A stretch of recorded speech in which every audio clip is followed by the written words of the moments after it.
ಪರಮ ಪೂಜ್ಯರಾದ ಕಲಿಮಾರು ಮಠದ ಅಪ್ಪನ ಗುರುಪೀಠದ ಗುರುಗಳಾದ ಶ್ರೀ ಶ್ರೀ ವಿದ್ಯಾಧೀಶ ತೀರ್ಥರ ಪರಮಚರಣಾರವಿಂದಗಳಿಗೆ ನಮಸ್ಕರಿಸಿ ಆಶೀರ್ವಾದ ಬೇಡುತ್ತಾ, ಈ ಕಾರ್ಯಕ್ರಮ ಇವತ್ತು ಸಾಧ್ಯವಾಗಿದ್ದರೆ ಪರಮ ಪೂಜ್ಯರಿಂದ.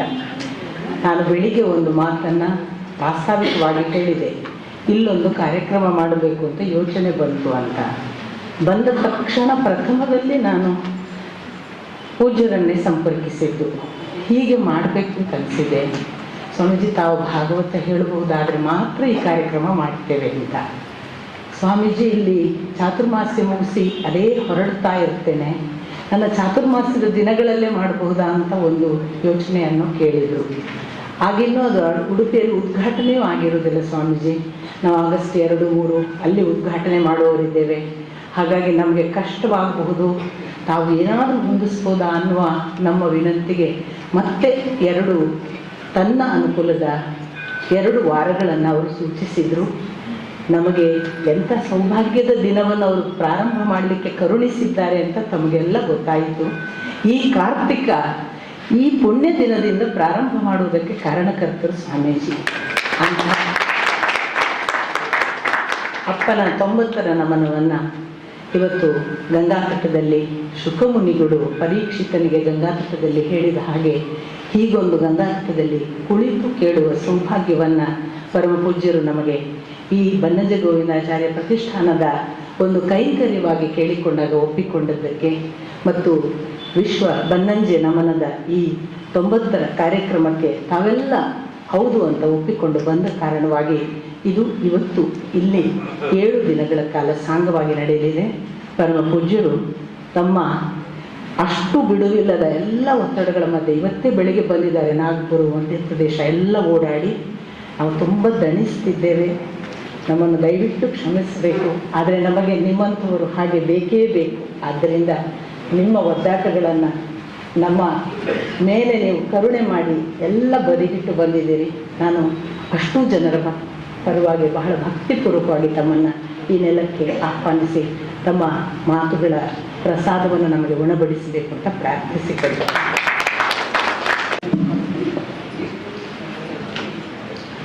ಕೃಷ್ಣಂ ವಂದೇ ಮಂಥಭಾಷಧರಂ ದಿವ್ಯಾರ್ಭಕಾಕೃತಿಂ ಶಿಖಾ ಬಂಧತ್ರಯೋಪೇತಂ ವೈಷ್ಣೀ ಮಧ್ವಾಕರಾಂಚಿತಂ.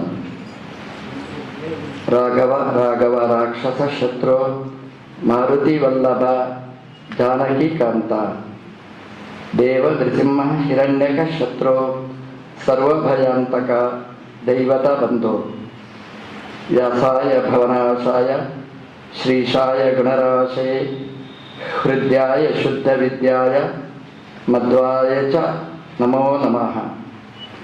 ನಮಸ್ತೆ ಪ್ರಾಣೇಶ ಪ್ರಣತ ವಿಭವಾಯಾವ ನಿಮಗಾಃ.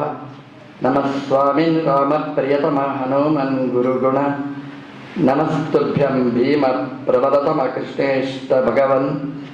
ನಮಃ ಶ್ರೀಮನ್ಮಧ್ವ ಪ್ರದಿಶ ಸುದರ್ಶನ್ನೋ ಜಯ ಜಯ. ತಪೋ ವಿದ್ಯಾ ವಿರಕ್ತ್ಯಾದಿ ಸದ್ಗುಣ ಊಘಾಕರಾನಹಂ ವಾದಿರಾಜ ಗುರೂನ್ ವಂದೇ ಹಯಗ್ರೀವ ಪದಾಶ್ರಯಾನ್. ಮುಕೋಪಿ ಯತ್ಪ್ರಸಾದೇನ ಮುಕುಂದ ಶಯನಾಯತೆ ರಾಜರಾಜಾಯತೆ ರಿಕ್ತಾಃ ರಾಘವೇಂದ್ರಂ ತಮಾಶ್ರಯೇ. ಬ್ರಹ್ಮಚರ್ಯ ಹರಿಪ್ರೀತಿ ಸುವಿದ್ಯಾವಾದಶಾಲಿನಾಃ ಇಷ್ಟದಾನ್ ಕಷ್ಟಹರ್ತॄನ್ನಾಃ ವಿದ್ಯಾಮಾನ್ಯಾನ್ ಮುನೀನ್ ನಮಃ. ಸಮಸ್ತ ಗುರುಭ್ಯೋ ನಮಃ. ಜನ್ಮಾದ್ಯಸ್ಯ ಯತೋನ್ಮಯಾತ್ ಇತರತಶ್ಚಾರ್ಥೇಷ್ವವಿಘ್ನಸ್ವರಾಟ್ ತೇನೇ ಬ್ರಹ್ಮಹೃದಾಯ ಆದಿಕವಯೇ ಮುಷ್ಯಂತಿ ಯಂ ಸೂರಯಃ. ತೇಜೋ ವಾರಿಮೃದಾನ್ ಯಥಾ ವಿನಿಮಯೋ ಯತ್ರ ತ್ರಿಸರ್ಗೋ ಮೃಷಾ. ಧಾಮ್ನಾ ಸ್ವೇನ ಸದಾ ನಿರಸ್ತಕುಹಕಂ ಸತ್ಯಂ ಪರಂ ಧೀಮಹಿ. ಸೃಷ್ಟಿಸ್ಥಿತ್ಯಪ್ಯಯೇಹ ನಿಯತಿದೃಶಿತಮೋ ಬಂಧಮೋಕ್ಷಾಶ್ಚ ಯಸ್ಮಾತ್.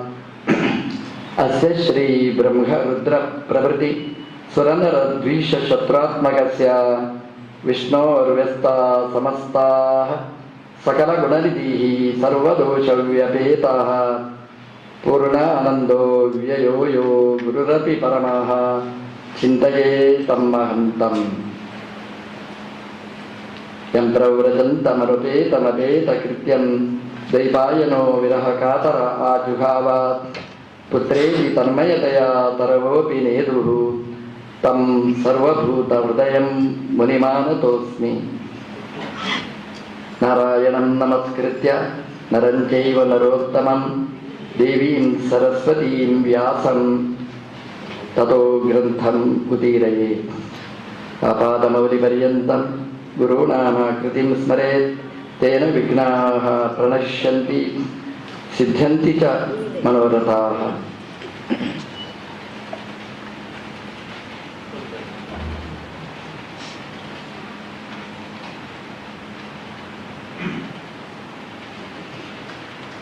ಭಾಗವತ ಭಗವನ್ಮಯವಾದ ಕೃತಿ.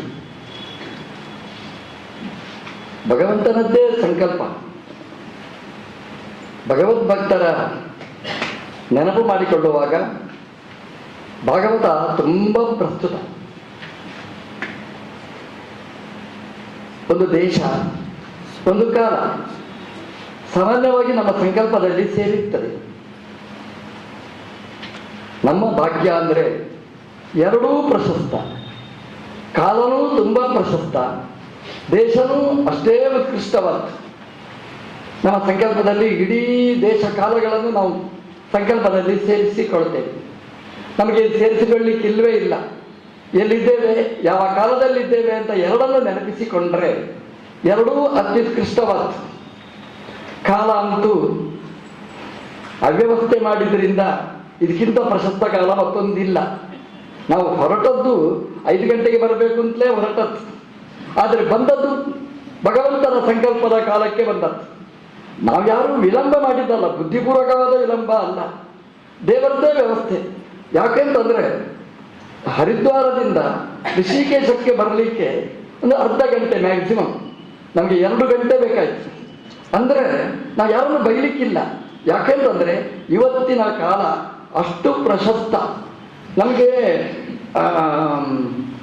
ಜಬ್ಬಲ್ಪುರದಿಂದ, ನಾನು ಪುರಾಣ ಹೇಳ್ತಾ ಇಲ್ಲ, ಜಬ್ಬಲ್ಪುರದಿಂದ ನಮಗೆ ಹರಿದ್ವಾರ ಅಲ್ಲ, ದಿಲ್ಲಿ ದಾಟಿ ಬರಲಿಕ್ಕೆ ನಮಗೆ ಸುಮಾರು ಒಂದು 16 ಗಂಟೆ.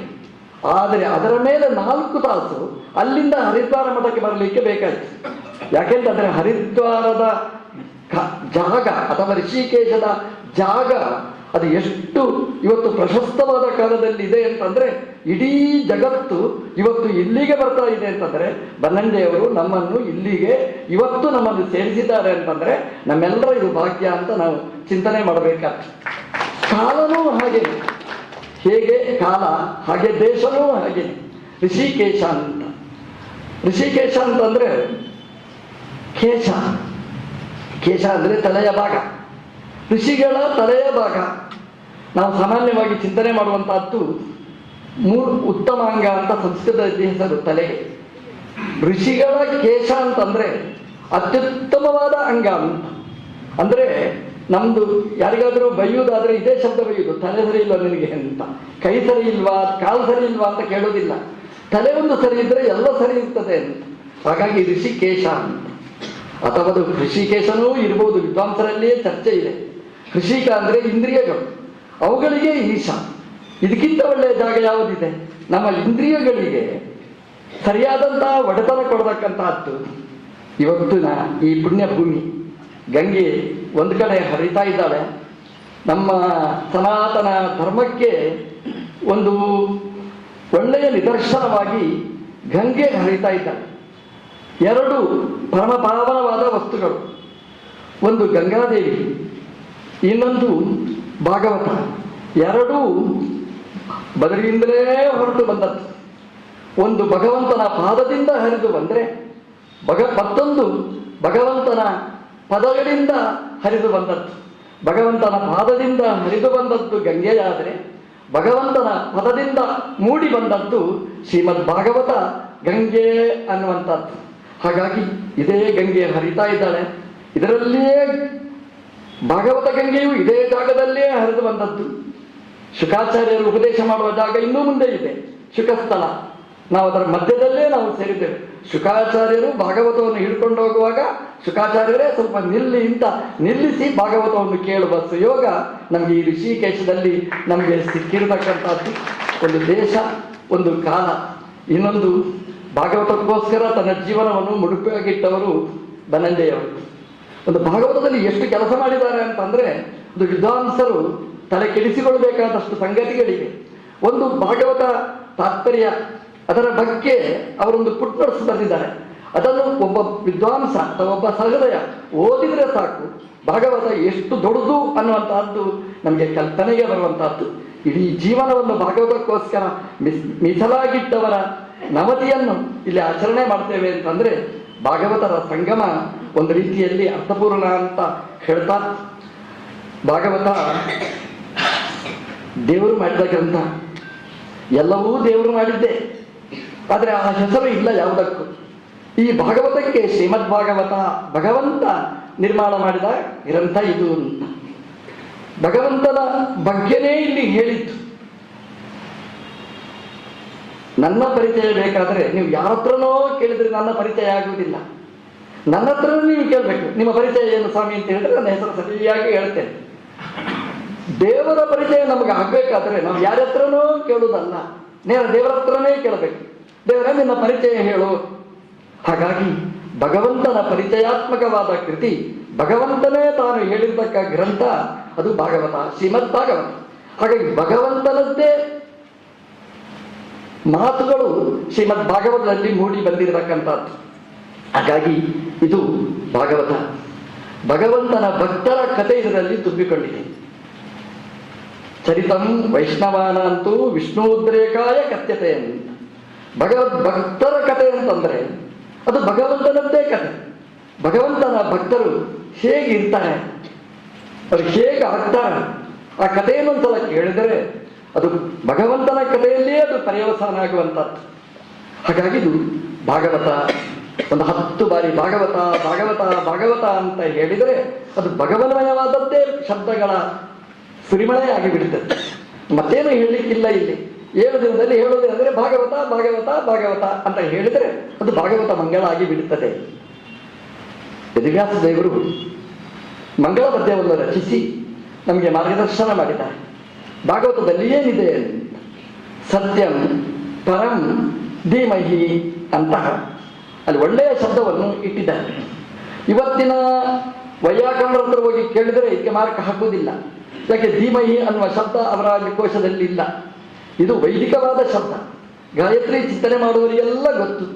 ಧೀಮಹಿ ಅನ್ನುವ ಶಬ್ದ ಅದು ವೈದಿಕವಾದ ಗಾಯತ್ರಿ ಮಾತೆ ನಮಗೆ ಉಪದೇಶ ಮಾಡಿದ ಶಬ್ದ. ವ್ಯಾಸರು ಆ ಶಬ್ದವನ್ನು ಹಾಗೇನೇ ಇಲ್ಲಿ ಇಟ್ಟಿದ್ದಾರೆ. ಧೀಮಹಿ ಅಂತಂದ್ರೆ ಅದರ ಅರ್ಥ ಏನು ಅಂದ್ರೆ ಧ್ಯಾನ ಮಾಡೋಣ ಅನ್ನೋದರ ಅರ್ಥ. ಅದಕ್ಕೆ ಸಾಮಾನ್ಯವಾಗಿ ನಾವು ಹುಡುಗರಿಗೆ ಹೇಳೋದುಂಟು, ನೀನು ಓದು ಅಂತ. ಪಾಪ ಏನು ಓದ್ಬೇಕು ಅವನು? ಹಾಗಲ್ಲ, ಓದು ಅಂತ ಹೇಳುವುದಲ್ಲ. ಯಾರೊಬ್ಬರು ಟೀಚರ್ ಆದರೆ ಅಷ್ಟೇ ಹೇಳ್ತಾನೆ ಅಷ್ಟೇ. ಅಮ್ಮ ಮಕ್ಕಳಿಗೆ ಹೇಳುವಾಗ ಓದು ಅಂತ ಹೇಳುವುದಿಲ್ಲ. ಮಗು ಬಾ ನಾವು ಓದುವ ಅಂತ ಹೇಳ್ತಾಳೆ. ಯಾಕೆಂತಂದ್ರೆ ಮಗು ಓದಲಿಕ್ಕೆ ಸ್ವತಂತ್ರ ಅಲ್ಲ, ಅದಕ್ಕೇನು ಸ್ವಾತಂತ್ರ್ಯ ಇಲ್ಲ ಅದಕ್ಕೆ. ಹಾಗಾಗಿ ಅಮ್ಮನೂ ಒಟ್ಟಿಗೆ ಓದಬೇಕು. ನಾಳೆ ಎಕ್ಸಾಮ್ ಆದರೆ ಮಗು ಓದುವುದಲ್ಲ, ಅಮ್ಮ ಮತ್ತೆ ಮಗು ಒಟ್ಟಿಗೆ ಓದಿದ್ರೆ ಎಕ್ಸಾಮ್ ಆಗುದು, ಓದ್ಲಿಕ್ಕೆ ಆಗುವಂಥದ್ದು. ಹಾಗೇನೆ ನಾವು ಧ್ಯಾನ ಮಾಡೋದು ಅಂತಂದ್ರೆ ನಾವು ಕೂತ್ರೆ ನಾವೇನು ಧ್ಯಾನ ಮಾಡಲಿಕ್ಕೆ ಸಾಧ್ಯ? ನಮ್ಮ ಇಂದ್ರಿಯಗಳು ನಮ್ಮ ಹೇಳಿದಾಗೆ ಹೇಗೆ ಕೇಳುತ್ತವೆ. ಹಾಗಾಗಿ ಧ್ಯಾನ ಅನ್ನೋದು ಸುಲಭದ ಕೆಲಸ ಅಲ್ಲ, ಅದೊಂದು ಪ್ರಾಕ್ಟಿಕಲ್ ಕ್ಲಾಸ್ ಆಗಬೇಕು. ಹಾಗಾಗಿ ನಮ್ಮ ದೇವರು ಹೇಳ್ತಾನೆ, ಧ್ಯಾನ ಮಾಡು ಅಂತ ಹೇಳದೆ ಧ್ಯಾನ ಮಾಡುವ ಅಂತ ದೇವರು ಹೇಳ್ತಾನೆ. ಅಂದ್ರೆ ನಾನು ನೀನು ಸೇರಿ ಧ್ಯಾನ ಮಾಡೋಣ. ಹಾಗಾಗಿ ನಮ್ಮ ಧ್ಯಾನದಲ್ಲಿ ನಾವು ದೇವರನ್ನು ಬಿಟ್ಟರೆ ನಾನು ಮೆಡಿಟೇಷನ್ ಮಾಡ್ತೇನೆ ಅಂತ ಹೇಳಲಿಕ್ಕೆ ಯಾರಿಗೂ ಸಾಧ್ಯ ಇಲ್ಲ. ಯಾಕೆಂದ್ರೆ ಈ ಚಂಚಲವಾದ ಈ ಇಂದ್ರಿಯಗಳನ್ನು ಹಿಡ್ಕೊಂಡು ನಾವೇನು ಧ್ಯಾನ ಮಾಡಲಿಕ್ಕೆ ಸಾಧ್ಯ? ಹಾಗಾಗಿ ಇಂದ್ರಿಯೇಶನಾದಂತಹ ಭಗವಂತ ನಮ್ಮ ಜೊತೆಗೆ ಇರಬೇಕು. ಭಗವಂತ ಕೈ ಹಿಡಿದು ಧ್ಯಾನ ಮಾಡಿಸಿದ್ರೆ ನಾವು ಧ್ಯಾನ ಮಾಡಲಿಕ್ಕೆ ಸಾಧ್ಯ ಅಂತ. ಧೀಮಹಿ ಬಹುವಚನ ಇದೆ. ಒಂದು ನಾನು ಸೇರಬೇಕು, ಒಂದು ದೇವರು ಬರಬೇಕು, ಇನ್ನೊಂದು ಅಷ್ಟೇ ಸಾಕಾಗುವುದಿಲ್ಲ. ನಮ್ಮ ತತ್ವಾಭಿಮಾನಿ ದೇವತೆಗಳು, ಇಂದ್ರಿಯಾಭಿಮಾನಿ ದೇವತೆಗಳು, ಅವರ ಸಮುದಾಯ ನಮ್ಮೊಟ್ಟಿಗೆ ಸೇರಬೇಕು. ಇಷ್ಟು ಮೂರರ ಸಂಸರ್ಗ ಆದರೆ ನಾವು ಧ್ಯಾನ ಮಾಡಲಿಕ್ಕೆ ಸಾಧ್ಯ ಅಂತ. ಅದಕ್ಕೆ ಭಾಗವತ ಉದಾಹರಣೆಗಳನ್ನು ಕೊಟ್ಟಿದೆ. ಮುಂದೆ ಬಂದಾಗೆಲ್ಲ ಅದನ್ನು ನಾನು ನೆನಪಿಸ್ತೇನೆ. ದೇವರು ಹೇಗೆ ನಮ್ಮ ಜೊತೆಗೆ ಧ್ಯಾನ ಮಾಡಿಸ್ತಾನೆ, ಧ್ಯಾನ ಮಾಡು ಅಂತ ಹೇಳದೆ ಇಡೀ ಭಾಗವತ ಓದುವಾಗ ಒಂದು ರೀತಿಯಲ್ಲಿ ಒಂದು ಧ್ಯಾನದ ಕ್ಲಾಸ್ ಆಗಿಬಿಡ್ತದೆ, ಮೆಡಿಟೇಷನ್ ಅದಾಗಿ ಬಿಡುತ್ತೆ.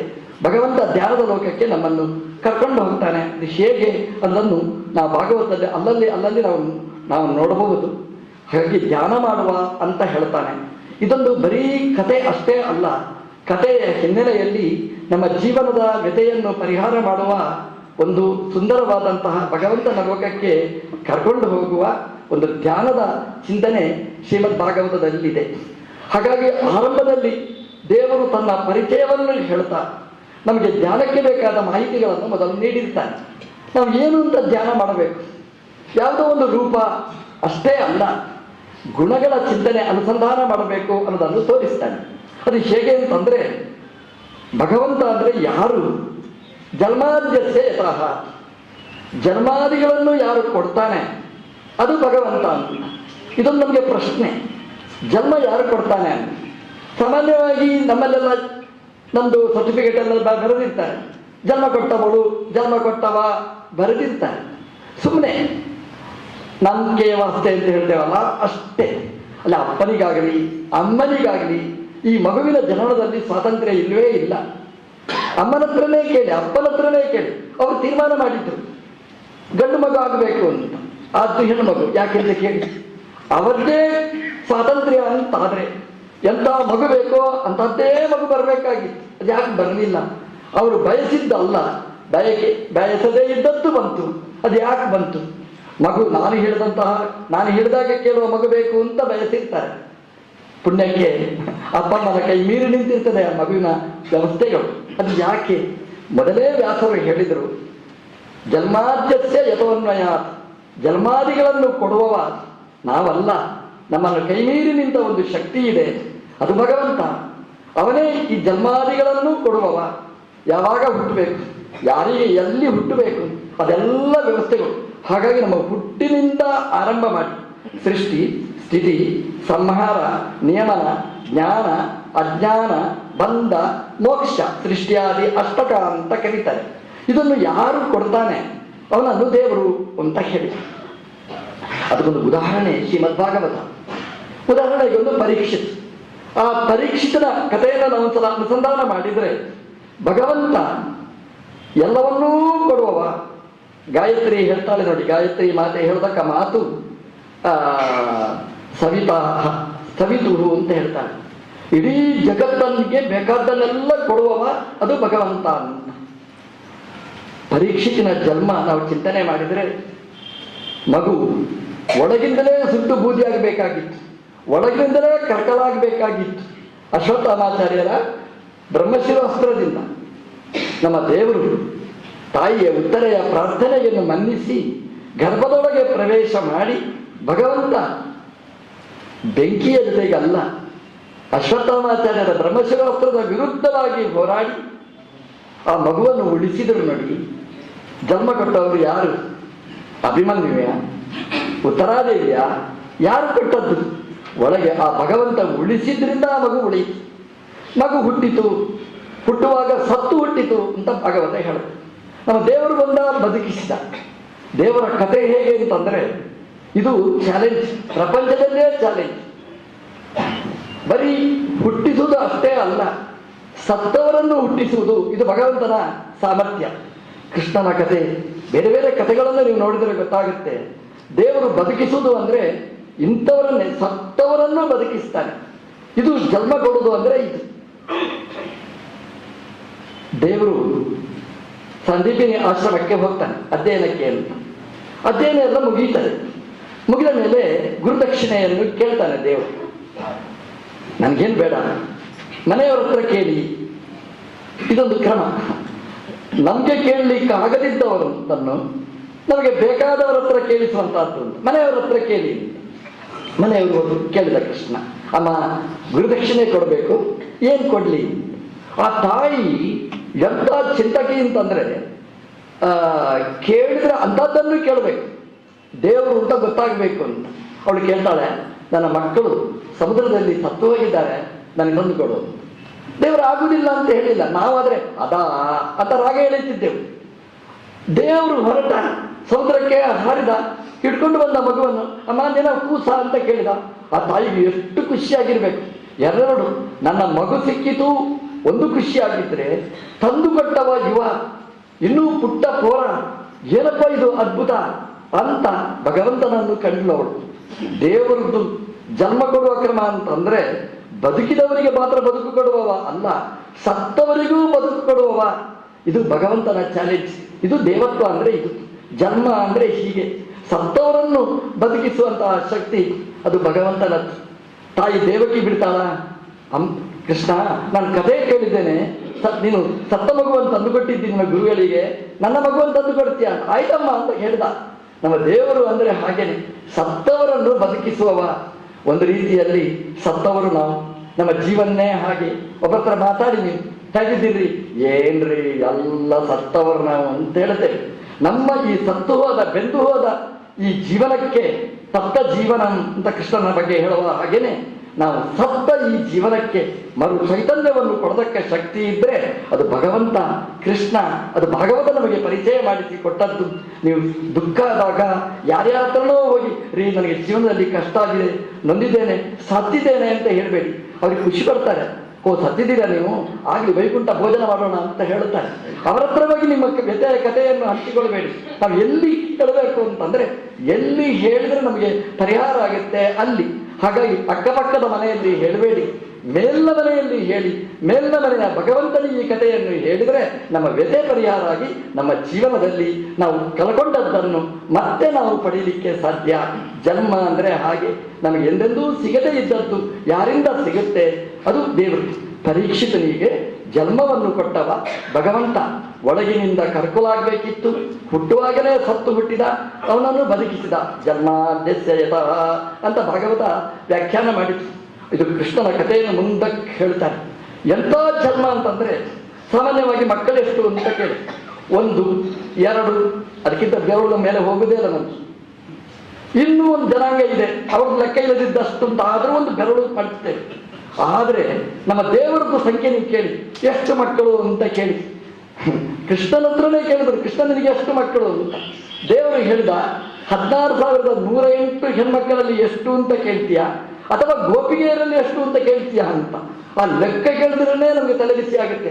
ದುರ್ಯೋಧನ ಯುದ್ಧ ಸಹಾಯಕ್ಕೆ ಅಂತ ಬಂದ್ರೆ ಕೃಷ್ಣ ಇಬ್ಬರನ್ನೂ ಒಟ್ಟಿಗೆ ಕೂಡಿಸ್ತಾನೆ, ದುರ್ಯೋಧನನ್ನೂ ಕೂಡಿಸ್ತಾನೆ, ಅರ್ಜುನನನ್ನೂ ಒಟ್ಟಿಗೆ ಕೂಡಿಸ್ತಾನೆ.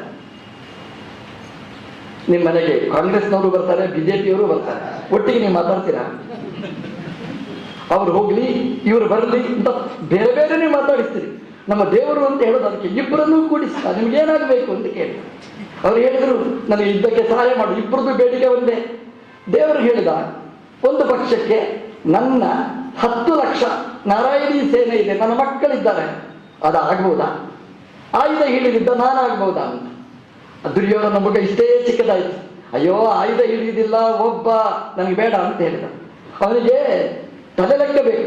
ಇವತ್ತು ಕಲಿಕಾಲ ನೋಡಿ, ಇವತ್ತು ಸಂಸತ್ತು ಎಲ್ಲ ಅಲ್ಲೆಲ್ಲ ಹೇಳೋದು ಎಷ್ಟು ತಲೆ ಅಂತ ಹೇಳೋದು, ಅದು ಮುಖ್ಯ ಅದೇ ಅವರಿಗೆ.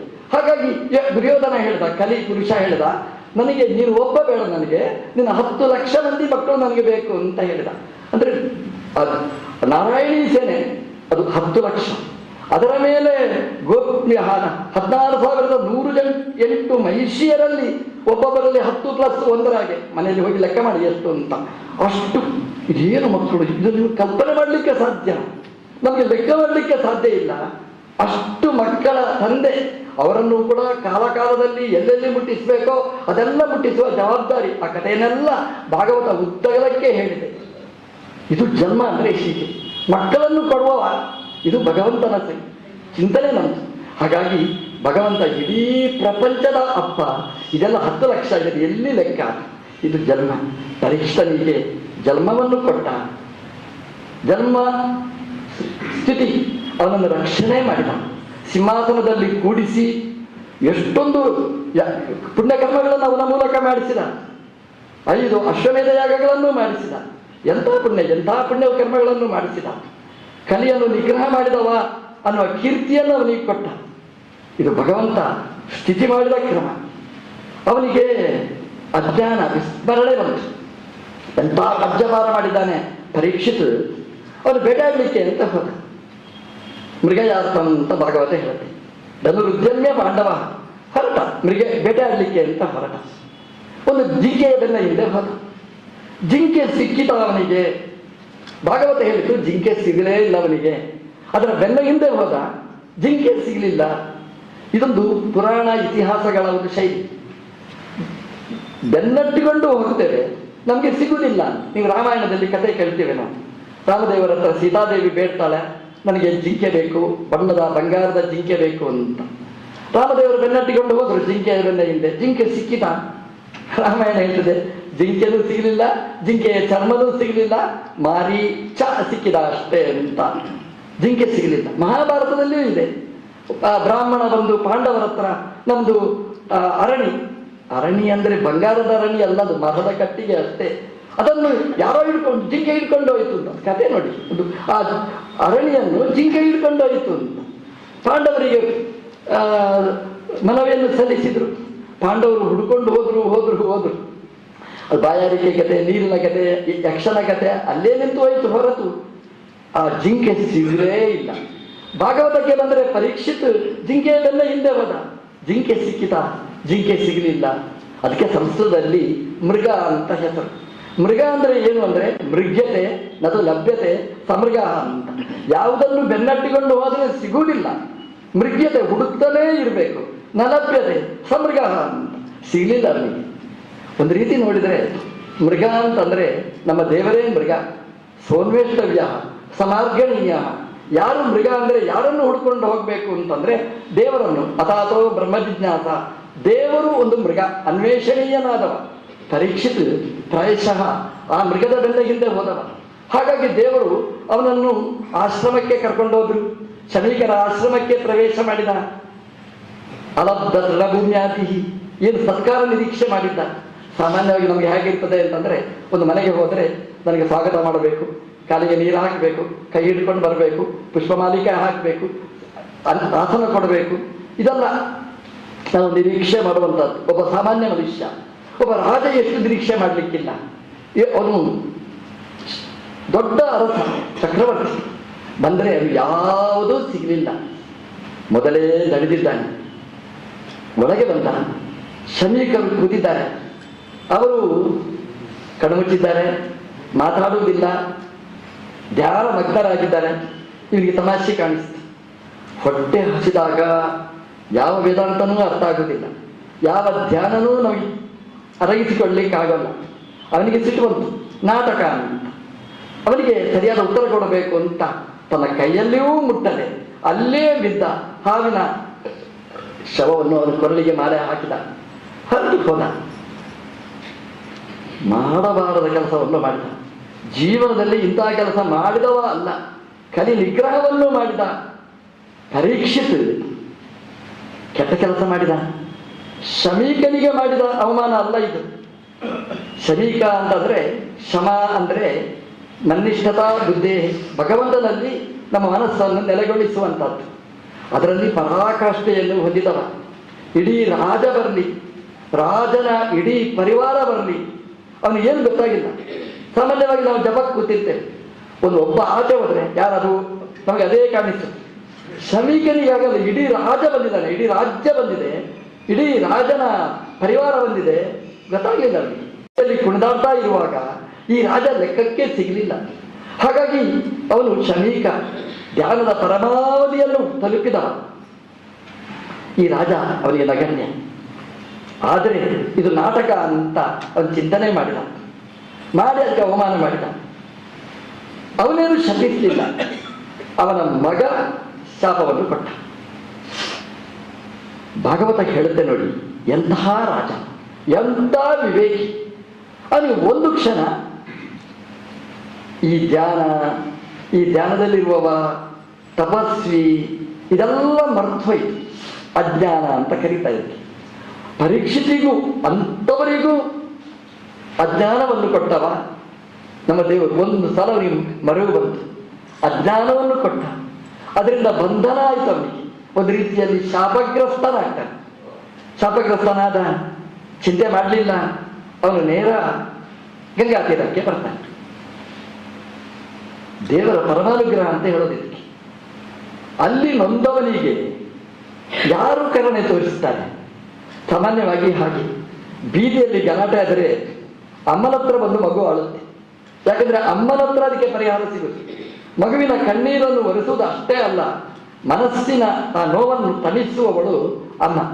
ಹಾಗಾಗಿ ಪರೀಕ್ಷಿತಿಗೆ ತಾಯಿಯ ಜಾಗವನ್ನು ಕೊಟ್ಟವಳು, ತನ್ನ ತೊಡೆಯನ್ನು ಕೊಟ್ಟವಳು ಗಂಗಾದೇವಿ. ಅಲ್ಲಿಗೆ ಬಂದ.